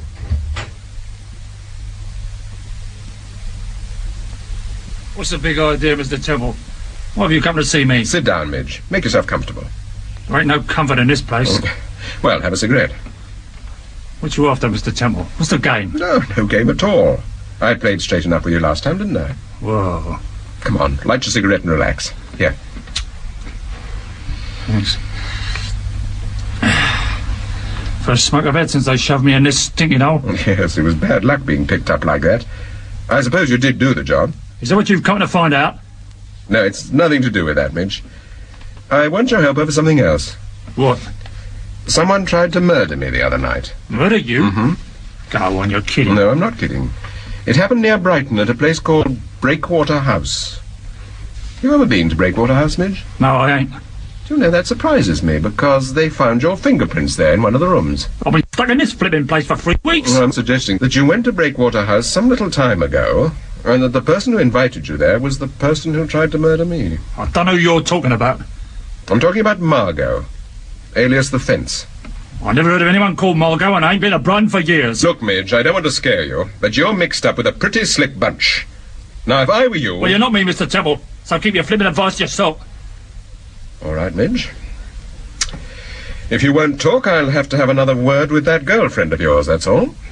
My girlfriend? Yes, Sally Jackson. What do you mean, another word? I saw her yesterday afternoon, but she was so busy that she could hardly spare time to talk to me. You saw her yesterday afternoon? Yes. Where'd you see her? What was she doing? I've told you, she was in the hairdressing salon of hers, working like a slave. You made a mistake. It wasn't Sal. Well, she's loaded with dough now. She's gone abroad somewhere. That's what you think. What do you mean? When she discovered I was a friend of yours, she tried to borrow a fiver off me. That doesn't sound as if she was loaded with dough, does it? I don't believe you. All right. Fair enough. You don't have to believe me, Midge. That's all very well, Governor, but looking at it from our point of view, the attitude of the average criminal isn't quite... Ah, there we are, Temple. Any luck? No, not much, I'm afraid. He is a surly little devil, isn't he? Yes, and I wouldn't trust him as far as I could throw the little... You wouldn't trust him? Well, is there anything else we can do for you, Superintendent? No, thank you, sir. You've been extremely helpful. Oh, there We're very is grateful. one small thing, Governor, if you'd be kind enough. Anything to help, Mr. Temple. During the next 24 hours, a postcard will arrive for Harris. It'll have a little drawing in the right-hand corner. I want you to make sure he gets it the moment it arrives. Yes, of course. But may I ask, how did you find out about this postcard? Yes. How did you find out, Mr. Temple? And who's going to send it? I am, Superintendent.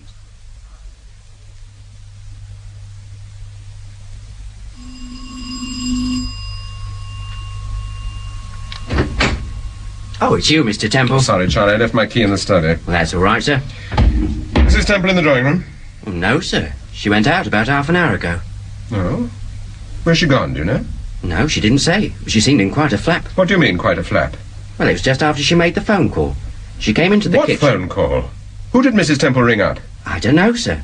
But about 2 minutes later, Mrs. Temple popped into the kitchen and said she was going out. But didn't she say anything else? Oh, yes, sir. She said, "I'm going out, Charlie, but if Mr. Temple gets home before I get back, just say..." Well, just say what?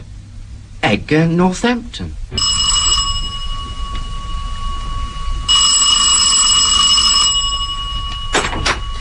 Oh, Mrs. Temple?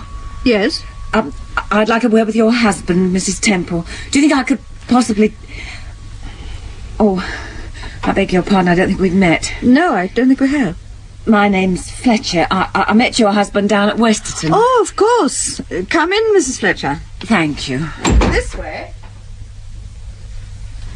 I'm very sorry, but my husband isn't in just at the moment. Dear, I thought this might happen. Well, I'm expecting him back if you'd care to wait. Oh, I should have phoned, of course, and made an appointment. Well, you can leave a message, Mrs. Fletcher. Well, I wanted to see your husband personally, you see. Couldn't you tell me? Well, Mrs. Temple, your husband called at the garage. He questioned my son, Bill. Yes, I know. Well, Bill's a good boy. He's nothing to do with this business, nothing at all. Which business are you referring to? I'm talking about the murder. About Julia Kelburn. Bill doesn't know anything about it, nothing at all. Do you know anything about it? That's not the point. It's my boy I'm concerned with. He's the one I'm worried about. Now, you tell Mr. Temple to leave him alone. There's no reason for him to question Bill. Well, my husband has to question a lot of people who are not directly involved. He only wanted to know what Bill knew about Dr. Benkari and your relationship with the doctor. But that's no concern of your husband's. Look, Mrs. Fletcher, I don't know why you should feel particularly unfriendly towards my husband. He would like to help you. Oh. Well, why should he want to help me? Wasn't it you who warned us about the parcel from the dress shop? Oh, yes, it was. But... Well, look, Mrs. Temple, I'd better go now. I'm sorry if I've been rude. That's all right. I'm flying to Australia in 2 or 3 days' time, so I don't expect I shall see you again. Is your son going with you? No, I'm leaving him behind. I think he'll stand a better chance on his own. I see. But in case Dr. Benkari and her crowd ever try to drag my son into anything, I want Mr. Temple to know that Bill isn't that sort. What exactly are you suggesting that they might drag him into, Mrs. Fletcher? It would be as well for my husband to know if you want him to keep a friendly eye on your son. Well, they're mixed up in all sorts of things, Mrs. Temple. What kind of things? Stolen property, and drugs. I see. All I ever did was to pass on messages or deliver packages that looked innocent enough. I was a fool. I ought to have realised they couldn't have paid that sort of money simply for running errands. I should have packed it in months ago. Have you ever met the person behind all this? The person they called Margo? The person who controls the outfit is the fence. The name Margo's just for identification purposes. What do you mean? Well, I'm sorry, I can't give you any more information. Look, tell me one thing. Do these people, the people you've been working for, do they know that you're going away? No, I don't think so. Well, supposing they find out and bring pressure to bear on your son? They won't do that. If they try to get Bill involved, I should go straight to the police. I've told them that. Yes, but they could get rid of you. I've taken every precaution, don't you worry. What do you mean by every precaution? Well, I've got certain documents and tape recordings in a very safe place. If anything should happen to me, they'll pass into the right hands. Well, if anyone should ever contact Bill after you've gone, I hope you'll tell him to get in touch with my husband right away. Bill knows just what to do. Yes, well, I'm sorry, but I think you're making a mistake by running away, Mrs. Fletcher. And she went without saying anything else? Yes, but after she left, I remembered what you told me about Edgar Northampton, and it suddenly dawned on me that the documents she referred to were probably in a deed box at his bank. So I telephoned Reggie Whiteside. Our bank manager? Yes. I asked if he could see me, and he said he could, so I went round, and I asked him if he could find out whether a Mrs. Fletcher had deposited a deed box at their branch in Tenterhurst. Go on. Well, he telephoned Mr. Northampton and said an inquiry had come through about the garage in Westerton, and he wondered if the bank held the deeds. Northampton said that Mrs. Fletcher had certainly left a deed box with them some little time ago. I see. And you think that the deed box contains a great deal more than just the deeds of the garage? Well, don't you agree? Yes, I do. But in future, young woman, please let me do the investigating round here. Well, thank you for young, anyway. How did you get on? Did you see Mitch Harris? Yes, I did, and I want you to do something for me. Where are the postcards? On the left of the writing paper. Oh, yes. Steve, you were always pretty good at drawing. I want you to sketch a girl's head on the back of this postcard. Here, I'll use my pen. A girl's head? Just a rough drawing showing a girl's head under a dryer at the hairdresser's. You don't want much. Well, it doesn't matter how rough it is. Oh, wow. Heads under... Well, eyes, nose, mouth. That's easy. How do you do a dryer? Charlie, just a moment. Well, how's it going? It's almost finished. There. Will that do? Oh, yes, that's very good, Steve. Yes, isn't it? Now, right underneath, so much for your friends. Still sweating my guts out. Oh. And sign it Sal. That's a bit crude, isn't it? Well, Midge isn't exactly a sophisticated type. Coulter? Yes, wait a minute, Charlie. I want you to post something for me. I'll take it, Paul. Hello? Mrs. Temple? Speaking. Oh, this is George Kelman speaking, Mrs. Temple. I wonder, could I possibly have a word with your husband? Yes, just hold on a minute, will you? Thanks. It's Kelvin, Paul. Right. Charlie, go down to Camden Town. Camden Town? Yes, Camden Town, and post this in the first letterbox you see. OK, Mr. Temple. Kelvin? Yes, and he sounds particularly cheerful. Hello, Temple speaking. Oh, Temple, I'm sorry to disturb you, but I wondered if you and Mrs. Temple would care to drop in for a drink this evening. Well, It's very short notice, I know, but I'd particularly like to have a chat with you. Well, yes, that would be very nice, Kelvin. About what time? 7 o'clock? Splendid. I look forward to seeing you both then. Goodbye. Goodbye. Well, What is it, Paul? Kelvin's asked us round for a drink this evening. He sounded different, didn't he? Much more affable. Yes, why? Why, I wonder?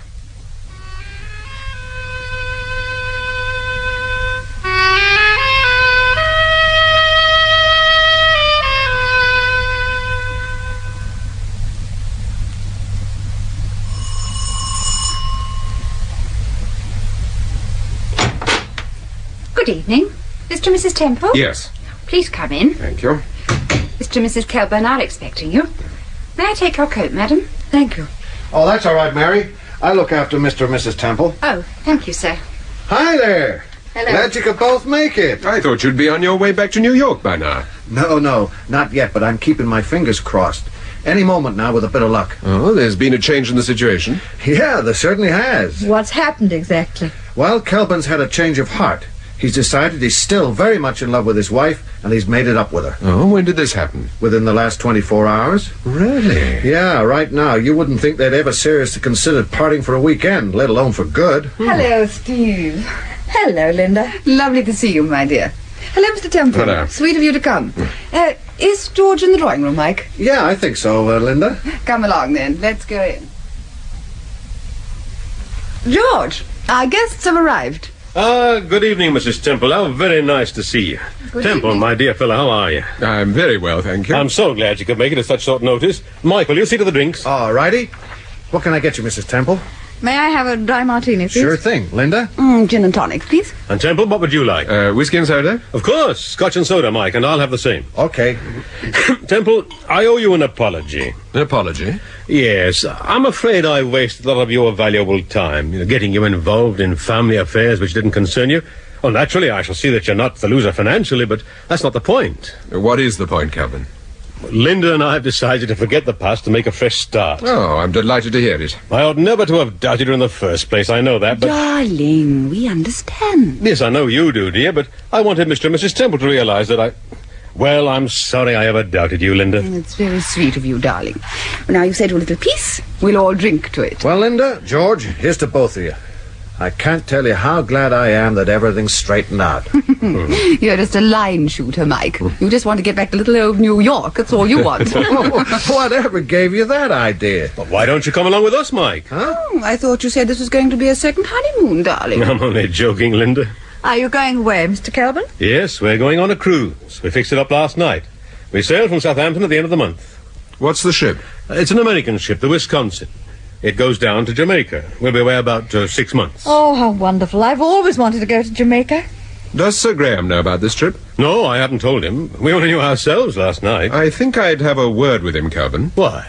They may want to get in touch with you. The file on your daughter's case is by no means closed. But that's the whole point of taking this cruise.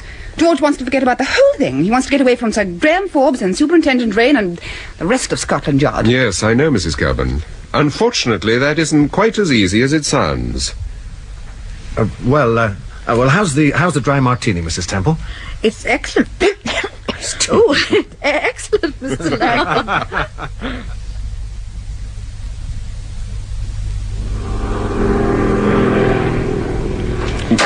Will you drive, Steve? Yes, all right, dear. Go through the park, will you? I want to stop in Wimpole Street. I'm calling on Dr. Benkari. She's probably in Westerton. Well, if she is, we'll go down to Westerton. What, tonight? Mm-hmm. But don't worry, it's my bet she'll be right here in town. Why do you want to see Dr. Benkari? I'll tell you later. All right, you can pull out now.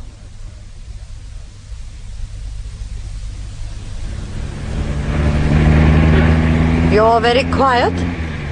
I find this sudden departure of everybody a little worrying, Steve. The Kelburns going to Jamaica, Langdon returning to New York, and Mrs. Fletcher off to Australia. Well? Well, I don't like it. I hope the fence isn't going to slip through our fingers, Steve. Ah, here we are.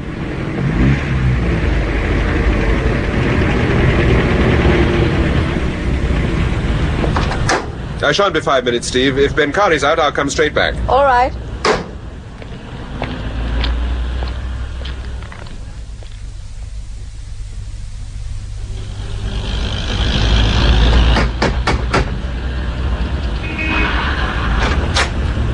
Oh, hello.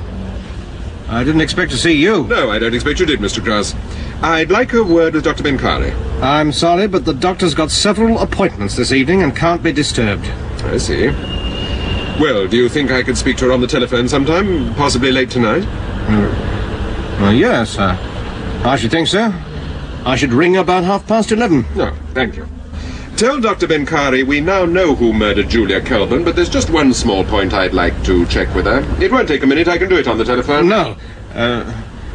No, wait a minute. Yes? Come in, Mr. Temple. I'll see if the doctor can spare you a minute. Oh, thank you very much. That's very kind of you. If you'll just wait in here, I shan't keep you a moment. Thank you.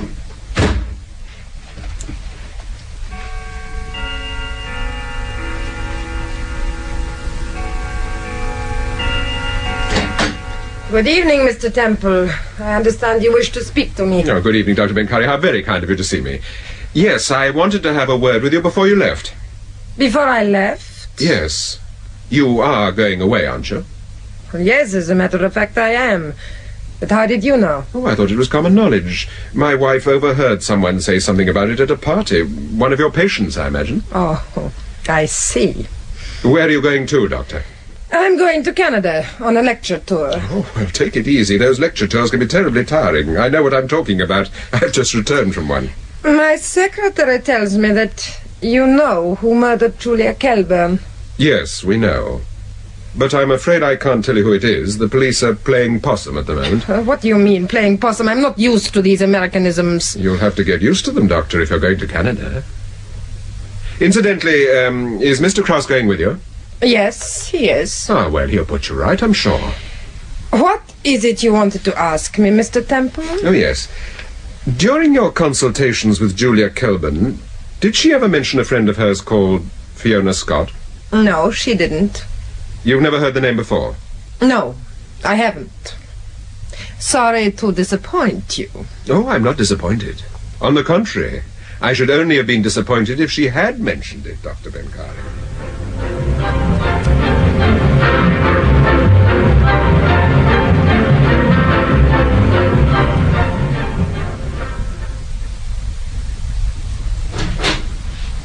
Good morning, Temple. Good morning, Sir Graham. Superintendent. Good morning. Do sit down. Thank you. I hope we're not too early for you, but you sounded quite anxious when you telephoned last night. I was more than anxious. I was very worried. I still am. Oh? Sir Graham, as you know, we've suspected for some time that the murder of Julia Kelburn was linked up with the fence. Yes? Well, I've good reason to believe that the fence has made plans to leave the country. Ah. Now, the point is this, Sir Graham. I know this man, but I haven't sufficient evidence for you to get a warrant out for him. On the other hand, once he leaves the country... Well, he mustn't leave the country. That would be an impossible situation. Well, how do we stop him, Superintendent? I don't know. Have you a suggestion, Temple? Yes, but I'm afraid it's a very unorthodox one, Sir Graham. I doubt whether you'll approve of it. It doesn't matter how unorthodox it is if it's going to help us Just to keep... a moment, Rain. What is this plan of yours, Temple? Well, first of all, I've got to talk... Oh, excuse me, mate. Hello, Paul Temple speaking. Mr. Temple, this is Inspector Milton, Scotland Yard. Oh, yes? There's been a phone message through from Brixton. Midge Harris has asked the Governor if he can have another interview with you. They've arranged an appointment for 3 o'clock this afternoon. Will that be convenient, Mr. Temple? Yes, quite convenient. Thank you very much, Inspector. What was all that about? Midge Harris wants to see me. But you've seen him? Yes, I know. He wants to see me again. But why? I'm hanged if I could get a word out of the fellow. Ah, but you didn't send him a postcard, did you, Inspector? Now, let me tell you about this plan of mine. First of all, it depends on whether Midge Harris can be persuaded to talk.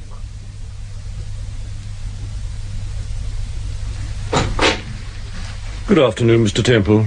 Do come in. Nice to see you again. I'm afraid I'm giving you rather a lot of trouble, Governor. Oh, not at all, my dear fellow. I presume Harris got the postcard all right? Yes, indeed. About half an hour after receiving it, he asked for an interview and said he wanted to speak to you again. I got the impression that he was angry about something. Oh, that doesn't surprise me. I'll take you to him now. He's waiting in the chaplain's room. Well, Midge, I came as soon as I got your message. Oh, thanks. I had to see you, Mr. Temple. For one thing, I wanted to say I'm sorry I didn't believe you last time you was here. You know, when you came out with all that guff about my girl, Sal. You've heard from her? Yeah, had a postcard. She ain't in the south of France, like I told you. She's still in her old job, sweating her guts out. I've been led up the flipping garden, and that's a fact. I take it your friends have let you down, then? Let me down, you can say that again. Yeah, well, he ain't flipping well going to get away with it. Not this time, he ain't. I'm glad to hear you say that. After all, apart from the predicament you're in, it's not fair on Sally. You're dead right, it ain't fair on Sally. I don't know what's gone wrong. He's always looked after the other boys, always taken care of them. Well, he hasn't looked after you, Midge, has he? No, he ain't. Now, Midge, listen. I want you to tell me about the fence. I give you my word that whatever you tell me about yourself will be treated in the strictest confidence. I'm only interested in the fence and the Kelburn murder. I didn't have nothing to do with no murder. You've got to believe that, or you don't get another word out of me. All right, Midge, I believe you. Now, tell me how you first got in touch with the fence. Well, I'd never heard of him until a few years back, when I knocked off the jewellers and tried to get rid of the stuff through the usual channels. The boys wouldn't touch it. The yard had got the heat on just about then, sending scores of dicks around the pawn shops and places. I tried one or two of the provincial boys, but it was the same story. They all said the stuff was too hot. Go on. Well, one day I was in a little cafe off the Tottenham Court Road when the geezer who runs the place said I was wanted on my blower. It was a woman. She didn't give a name, but she had a bit of a funny accent. Foreigner, I suppose. Anyway, she said she'd heard I was interested in doing a deal, and she told me to go to a pet shop in South Dock Road, Shoreditch. I was to ask for Oscar. Well, I went round to this place and spoke to the bloke behind the counter. He was a big, tough-looking chap with a Scots accent. What happened? I showed him a diamond ring I wanted to flog and told him there was plenty more where that come from. Did he buy it? No, of course he didn't, not right away. They wasn't taking no chances. Well, this Oscar bloke asked me to leave it with him for a couple of days while he had it valued. And you did? Well, what I got to lose? I couldn't flog it nowhere else. Well, 2 days later, I got another phone call telling me to take all the stuff to a place called Breakwater House, not far from Brighton. And what happened there? Well, a youngish chap let me in, tough-looking, slick operator type. He collected the stuff off of me and took it into the next room. Well, after a minute or two, I heard several voices. There seemed to be a bit of an argument going on. I began to wonder what was happening. Still, in the end, this young bloke comes back with a real good offer. And what's more, it was cash down and no messing about. You didn't see any of the other people? No, I didn't. So you never actually saw the fence? No, never set eyes on him. But he always played fair, Mr. Temple.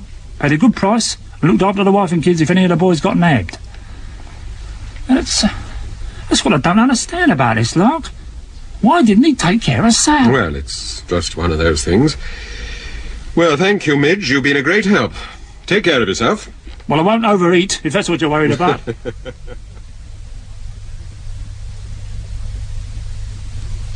Some fresh coffee, Mr. Temple, and the morning papers. Ah, thank you, Charlie. Shall I pour the coffee? No, Mrs. Temple will be down in a moment. There's a big robbery last night in Pont Street, sir. Jewellers. Nearly £80,000 worth of stuff. Yes, I'm just looking at the headline. It was on the 8 o'clock news. They say crime doesn't pay. Good morning, Charlie. Good morning, Mrs. Temple. You were very late last night, Paul. What were you up to? I went down to Fleet Street and had a couple of drinks with that crime reporter friend of yours, Ken Sinclair. That's the second time you've seen Ken within the past fortnight. I've asked him to look up an old friend of ours, Wally Stone. Who's Wally Stone? Don't you remember? He used to be one of the best cat burglars in the business. Steve, you know the bracelet I bought you last Christmas, the diamond and ruby one? Yes. I think the clasp needs attention. It doesn't. The clasp's perfectly I all noticed right. it the other evening when we went to the Colburns. It needs looking at. It'll only take a day or two. Sir Graham Forbes is here, sir.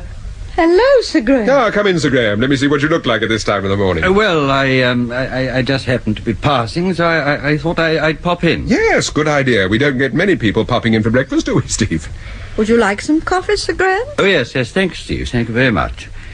Has you seen the newspapers, Temple? Yes, I've seen them. Well, we've done what you wanted. We've included the ruby and diamond bracelet in the list of stolen property. Did you say a ruby and diamond bracelet? Yes. Paul's just Pour out the asked me to- coffee. Don't keep Sir Graham waiting. Look, what is this? What's this all about? Now, Sir Graham, what's going on? Don't ask me, Steve. I'm a stranger in these parts. The coffee, Steve.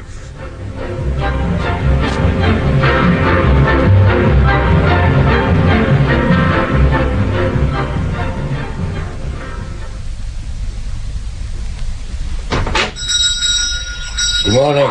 What can I do for you? You've got a dog collar in the window. It's marked 28 and 6. That's right. Is it leather? Yes, of course it's leather. Genuine leather. Do you think I could have a look at it? Yes. Go on here. It's a different colour, but it's just the same. Very good value for 28 and 6. Yes, it is, but it's not quite the same one as the one in the window, is it? It's exactly the same. That's leather, that is. Genuine leather. I'll take it. Okay. Are you Oscar? Aye. I think you know a friend of mine, Midge Harris. Don't know anyone called Harris. A small, rather scruffy little man with a... Don't know anyone called Harris.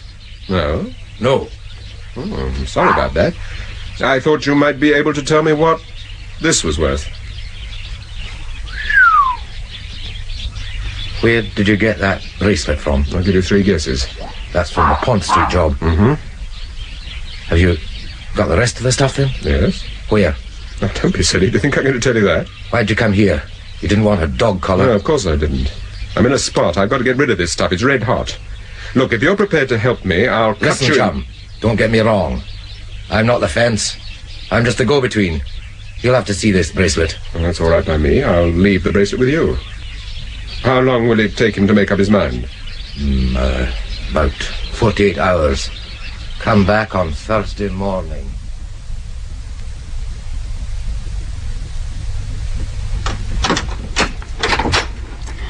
Oh, hello, Paul. Hello, dear. Any messages? Yes.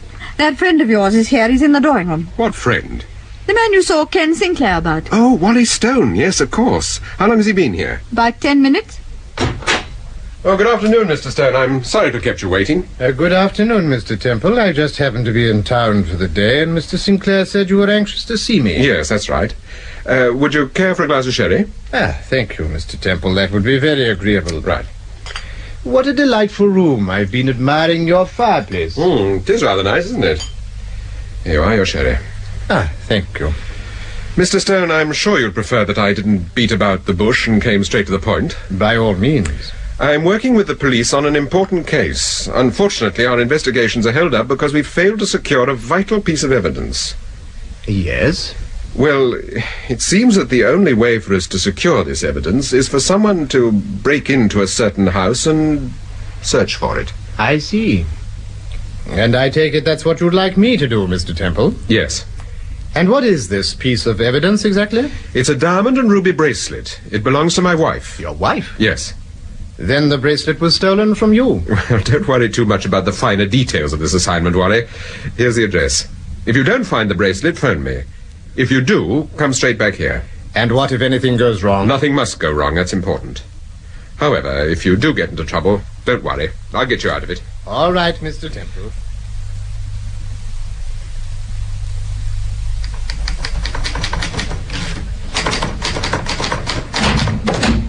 Has your visitor gone?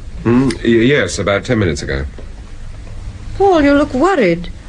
You've looked like this for the last 2 days. I am worried, Steve. I have a terrible feeling that this case might well turn out to be one of our failures. But why should you think that? I think the fence realizes that the game is up, and there's a very good chance that he might slip through our fingers. But surely... Yes, Charlie? Sir Graham Forbes is here, sir. No, come in, Sir Graham. Hello, Steve. Hello, Sir Graham. I've been trying to get you on the phone all day. Yes, I know. I'm sorry, but I've been very busy, Temple. We've had a message through from Westerton. You know that woman that worked for Dr. Benkari? Mrs. Fletcher, yes. She has a son. That's right, Bill. He runs a garage. He was knocked down by a car early this morning. He's in Westerton Hospital. Oh, dear, is he badly hurt? Yes, I'm afraid he is. And the car didn't stop. But the point is, Temple, the boy's asking for his mother, and we just don't know where she is. She's not at the garage. No, I don't expect she is, Sir Graham. I saw her this morning. She told me she was leaving for Australia. Australia? That's what I wanted to tell you, Sir Graham. Mrs. Fletcher told Steve that not only did she work for Dr. Benkari, but that she... Oh, excuse me. Hello? Mr. Temple? Yes? Rain here. Is Sir Graham with you? Yes. Hold on, Superintendent. It's for you, Sir Graham. Thank you. Hello? Oh, Rain here, sir.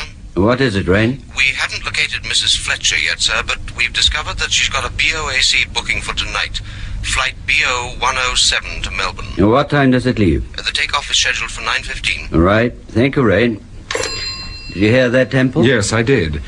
And I've got a suggestion to make, Sir Graham. What is it? Let Steve deal with Mrs. Fletcher.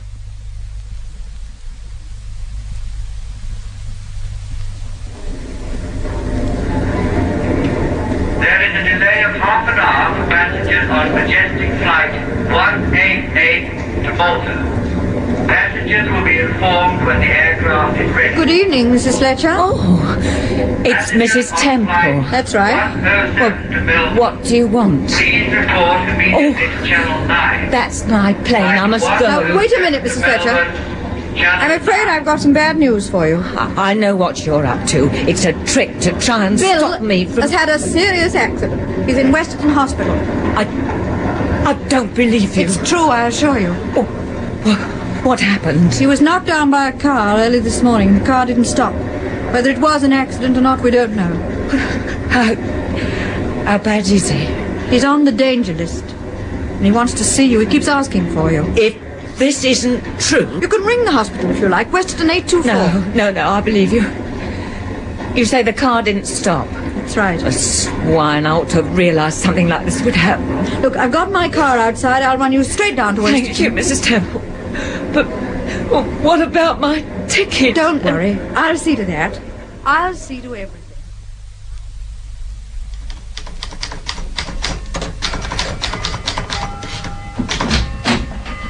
Oh, sorry, Mr. Temple. Anything wrong, Charlie? No, sir, but I heard a noise. I didn't know you were down here. Oh, I'm sorry if I disturbed you. Oh, that's all right, Mr. Temple. It's 2 o'clock in the morning, you know. Yes, I know. Is Mrs. Temple still out? It's all right, Charlie. She had to go down to Westerton. Oh, I see. Well, would you like me to get you some coffee, Mr. Temple, while you're waiting for her? No, I'm all right. Just leave me, Charlie. I want to get on with this. Is that the front door? Yes, it must be Mrs. Temple. Paul? I'm in the study. Oh, Paul, you shouldn't have waited up. Good evening. Morning, Mrs. Temple. Well, how did you get on, Steve? Well, Mrs. Fletcher was a bit suspicious at first, but eventually she realised I wasn't telling the truth. And what about Bill? He's had the operation, and he's still very ill, but they think he'll pull through. Oh, thank goodness. Mrs. Fletcher was so relieved when she heard he'd got over the operation that she's agreed to do everything you wanted. Really? She's staying the night at the hospital. I said we'd drive down there tomorrow. Good. What else did she say? Oh, she's explained about the coat with the name Margo in it that was found in my car. Yes? It appears that just about that time, Mrs. Fletcher discovered that the gang were going in for drug smuggling. And she disapproved? Oh, of course she did. Particularly when she discovered that she'd been distributing drugs without realising it. Without realising it? You see, from time to time, they asked her to take certain coats down to Brighton. The coats were handed over to Margo, the fortune-teller, who distributed the drugs. The drugs were concealed in the coats, then? Yes, in the buttons. Apparently, when an addict got into touch with Margo, they were handed one of the coats, and then, in order to get another supply of heroin, they had to return the empty coat. I see. Anyway, when they gave Mrs. Fletcher another coat to deliver, she decided she wouldn't, and that she'd tell them so. Larry Cross was just leaving for the airport when she tackled him about it. They argued all the way about it in the car, but finally Cross lost his temper and pushed her to one side and concentrated on the maps in hand. Which was the kidnapping of you? Yes. Mrs. Fletcher tossed the coat into my car, caught the next bus back to town, and she thought that Cross would return to the car and pick up the coat. I see. Did she let you into any more of her secrets? She admitted that she tipped us off about the fortune-teller, and then blackmailed the woman into telling us about Breakwater House. You know, I can't help but think we owe a great deal to... Oh. Was that the front door bell? Yes. But are you expecting anyone? Yes, I am. Wally Stone. At this time of the night, with a morning... There's a Jack to see you, Mr. Temple. He says you're expecting him. Ask him in, Charlie. In you go, sir. Good morning, Mr. Temple. Hello, Wally. You know my wife. Yes, good morning, Mr. Stone. Good morning, Mrs. Temple. Well, what happened? Well, I had to open the safe. A very neat little job it was, too, concealed in an alcove just behind the fireplace. It took a bit of finding. Was it much trouble to open? Tiresome, you know, a little tiresome. And what was inside? Oh, loads of stuff, my goodness, yes. Had a bit of a job sorting out what I'd come for. Lucky you gave me a good description. There we are. That is the bracelet, isn't it, Mr. Temple? Yes, that's the one. But that's my bracelet. Yes, I know. But how on earth did Mr. Stone get hold of it? He's just told you. He stole it. From the fence.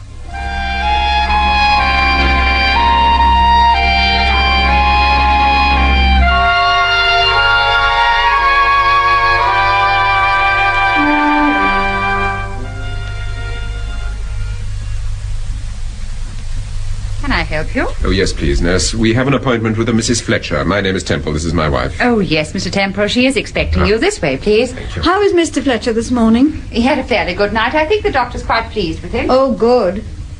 In here, please. Some visitors for you, Mrs. Fletcher. Good morning, Mrs. Fletcher. Oh, good morning. I hear Bill's had a good night. Oh, yes, they seem quite pleased with him, in fact. Yes, good. The nurse has just been telling us. Mrs. Temple, I do apologise for my behaviour last night. Believe me, I'm most grateful. Oh, that's all right. When I think that if it wasn't for you, I'd be on the other side of the world this morning. I just don't know. Now, don't worry about last night. Mr. Temple, what do you think will happen to me? You mean with the police? Yes. Well... You see, although I worked for Dr. Benkari, I didn't really know what was going on. I thought that... Well, the point is, will the police believe me, or will they say ignorance is no excuse for what's happened? I don't know, Mrs. Fletcher, but I'll certainly have a word with Sir Graham and make a point of telling him what you've done to help us. Thank you.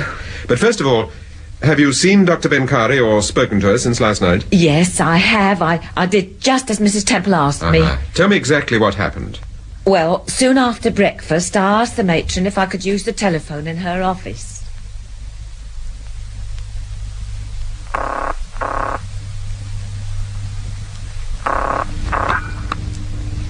Dr. Benkari's house? Is that Mr. Cross? Yes, speaking. Who's that? This is Mrs. Fletcher. Fletcher? I thought you'd gone abroad. Well, I'll change my mind. Well, if you take my tip, you'll change it again and get the blazes out of here. I want to see Dr. Benkari. What's all this about, Fletcher? It's about some letters I have and some tape recordings. Dr. Benkari knows all about them. They're in a deed box at the bank. Tell the doctor if she'll meet me, I'm now prepared to do a deal. All right. I'm at the hospital at Westerton. I think you know why. I'll meet you both outside the hospital in about an hour. We can talk in your car. Yes. All right, Fletcher.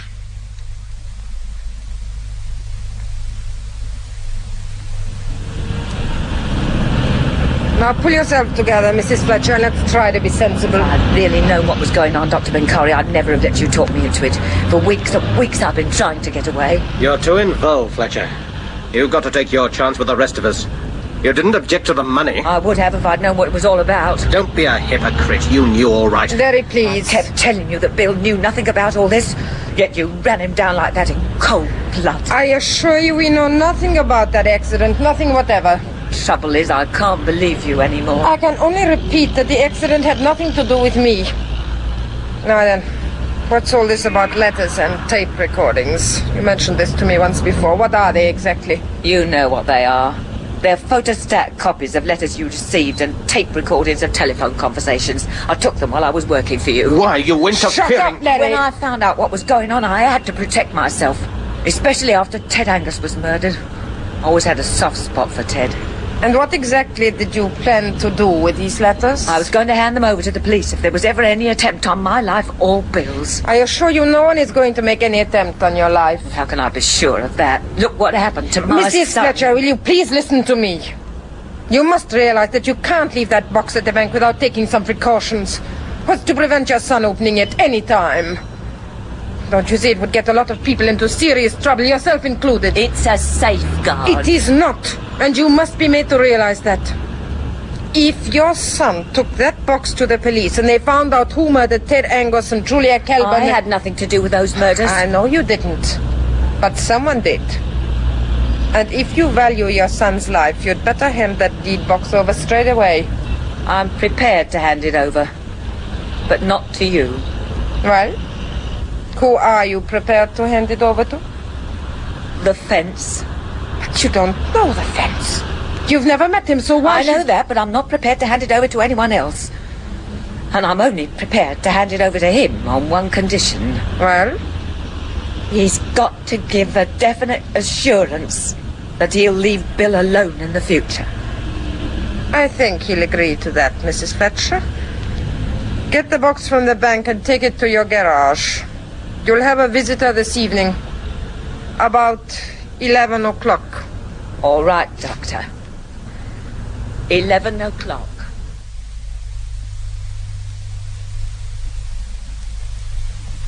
Well, after that, I left Dr. Benkari and came back into the hospital. I hope I did the right thing, Mr. Temple. You certainly did, Mrs. Fletcher. I'm very grateful to you.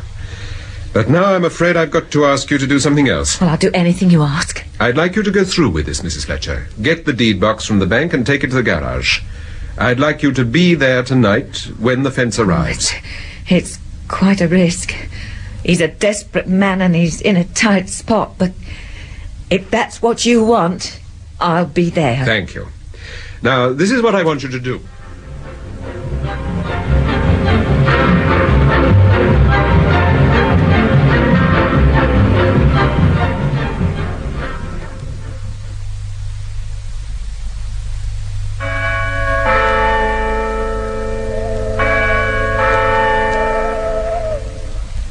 How many cars have we got, Rain?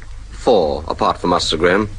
There are 2 near the wood, 1 in the corner by the gate over there, and another one on the main road. When our visitor arrives, I think one of the cars had better block the entrance to the garage, Superintendent. Yes, I had that in mind. Mr. Temple, who exactly are you expecting to see this evening? Dr. Benkari? No. I think she is the prime mover so far as the drug smuggling is concerned, but I don't think she's the fence. No, neither do I. I believe she persuaded the fence to handle drugs, and he's regretted it ever since. There's a car coming. It's probably one of the locals on the way home from the pub. Well, if it is, that pub wants investigating. It's 11:30. He's put his lights out. Yes, he's turning into the garage.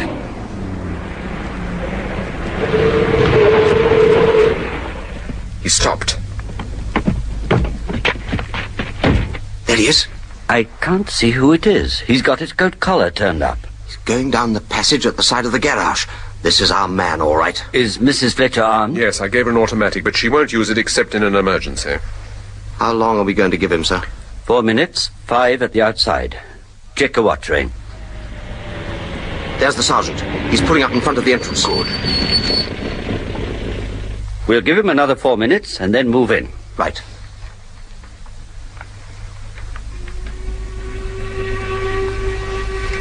I hope she's all right, Sir Graham. I feel responsible for her. If anything happens to Mrs. Fletcher, I'll never forgive myself. There he is. He's coming out of the house. Where? Over there, near the petrol pump. Yes, you're right. He's got the deed box. I think he spotted us. Give the signal, Rain. Lights! He's running for it. He's coming this way. Temple, look out. He's got a revolver. Get down! He's dropped the gun. Careful, Temple. Temple's got him. Quick, Mr. Graham. Let go! Temple, I warn you! It's no good, Langdon. It's all over. The police are here. I warn you, Temple! All right, you've asked for it. Temple, are you all right? Yes. But you know, I'm getting a little old for this sort of thing. I don't know about that, Mr. Temple. You've made a nice mess of Langdon. Yes. By Timothy, I have.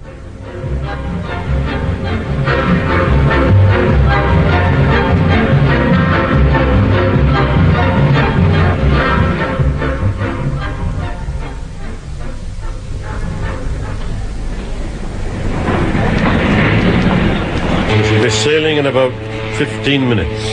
Don't you want to go on deck? Not particularly. This is a change for you, isn't it, George? No last-minute instructions to anyone? No attempt to... What are you staring at? I was just looking out of the porthole, that's all.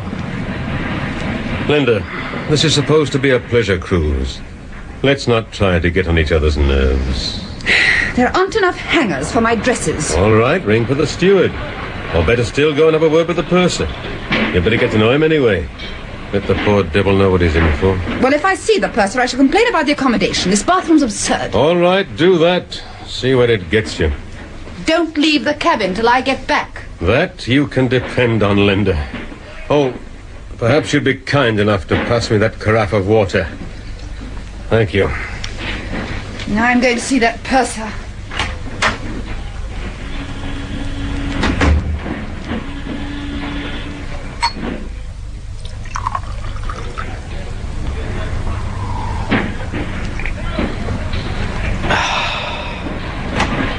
Good afternoon, Calvin. I thought you weren't taking your trip until the end of the month.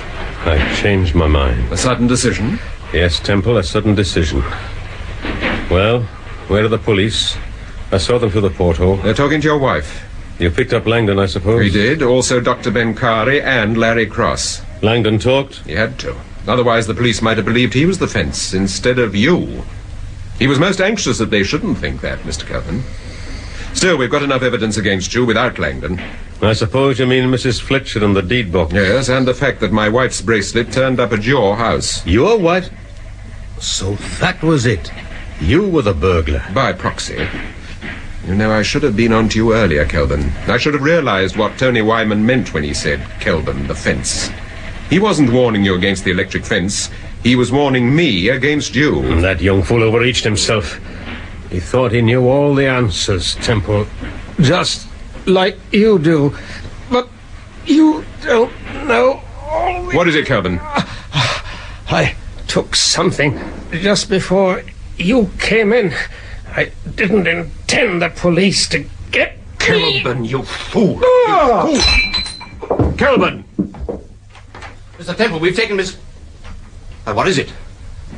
What's happened to Kelburn? He's dead.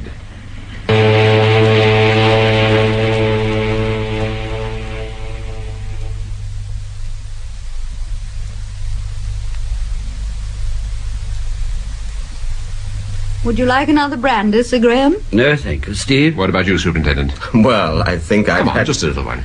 All right, thank you. Well, Temple, I noticed you studiously refrained from talking shop all through dinner, in spite of the fact that Rain and I have been patiently waiting for the full background to the Margo case. Yes, there are quite a few things to be explained. Well, as we now know, the fence was George Kelvin. Yes, but what puzzles me is why a man in his position should turn to crime. You have to admit the idea of a big-time fence operating on an international scale is a tempting one. Mm-hmm. A man like that could become extremely powerful, and there's no doubt that Kelvin was obsessed with power. I agree that's a fair estimate of the general picture. Now, let's get down to details. Who exactly was in this organization? Mike Langdon, Dr. Benkari, and Larry Cross were his chief lieutenants. And there were several smaller fry like Ted Angus, Oscar at the pet shop, Mrs. Fletcher, and Julia Kelvin. His own daughter? Yes, that's why he resented her friendship with Tony Wyman. But why did he? He thought that Wyman might find out she was working for the fence, which is exactly what happened, of course. Wyman tried to get in on the easy money and found himself out of his depth. But surely Kelvin's trouble started when he allowed Benkari to persuade him that the biggest money lay in smuggling drugs. Yes, that's true, Steve. His own daughter became an addict. That was terrible. Langdon had been against the drug activities right from the start, and Kelvin turned to him to try and get Julia out of the habit. But by this time, Benkari had realized that Julia was Kelvin's weak spot. You think Benkari wanted to gain control of the organization, then? Everything points that way. Naturally, Kelvin fought like a tiger. He built up an organization and he resented anybody trying to take over. Yes. At first, it wasn't open opposition. In fact, he gave them a bigger cut in the profits to keep them quiet. I take it Larry Cross was on Benkari's side. Naturally. However, one condition of the extra cut was that the doctor should stop supplying Julia with drugs. This drove Julia frantic. She went down to Westerton to see the doctor, and on her father's instructions, Mike Langdon went to fetch her back. He had a lot of trouble with the girl, and she threatened to tell all she knew. This frightened Langdon, especially when he discovered she'd already told quite a lot to Tony Wyman. So he challenged her, and she was so defiant that he lost his temper and strangled her. And Wyman, of course, was the suspect. Kelvin saw to that. You remember what Tony Wyman said, Sir Graham, just before he died? He tried to tip you off about Kelvin being the fence. And unfortunately I misinterpreted him. Yes, but what was he doing at Breakwater House? He'd been tricked into going there, just as Steve and I were, by that message from Fiona Scott. Oh, by the way, did you get her? Oh, yes. Wyman had been told to meet Kelvin at Breakwater House at the same time that Steve and I were due there. He was caught by the gang and tied up, and he overheard them talking about the steel rope and the electric fence. The rope was to have got rid of us. The fire was to have put paid to Wyman. Yes. Then, what about the murder of Ted Angus? Angus was ordered to murder Tony Wyman. When he failed, he was told to report to Dr. Benkari and was himself murdered by Larry Cross. What a dreadful night that was. I shall never forget finding him in that wood. No. And what did Angus mean when he told you to ask Mrs. Fletcher about the coat? It was the coat worn by Julia Kelvin. This coat had the name Margo in it. Julia stole it and made arrangements to go to Brighton to see the fortune teller. To try and get another coat with a supply of heroin in it. Exactly. Well, we know what happened. Yes. Temple, Do you think Langdon wanted to be top dog? Do you think he had any design on Kelburn's position? No, I don't think so, but of course Benkari obviously had. Langdon was a typical executive, not a leader. Kelburn depended on him for the unpleasant jobs. Then that nonsense about having you watch Linda Kelburn was a deliberate attempt to take you away from the main issue. No, not entirely, Steve. Langdon knew that Linda had been seeing Larry Cross, and Kelburn was afraid she would tell Cross about his contacts and methods of working. Kelburn kept things to himself as much as possible.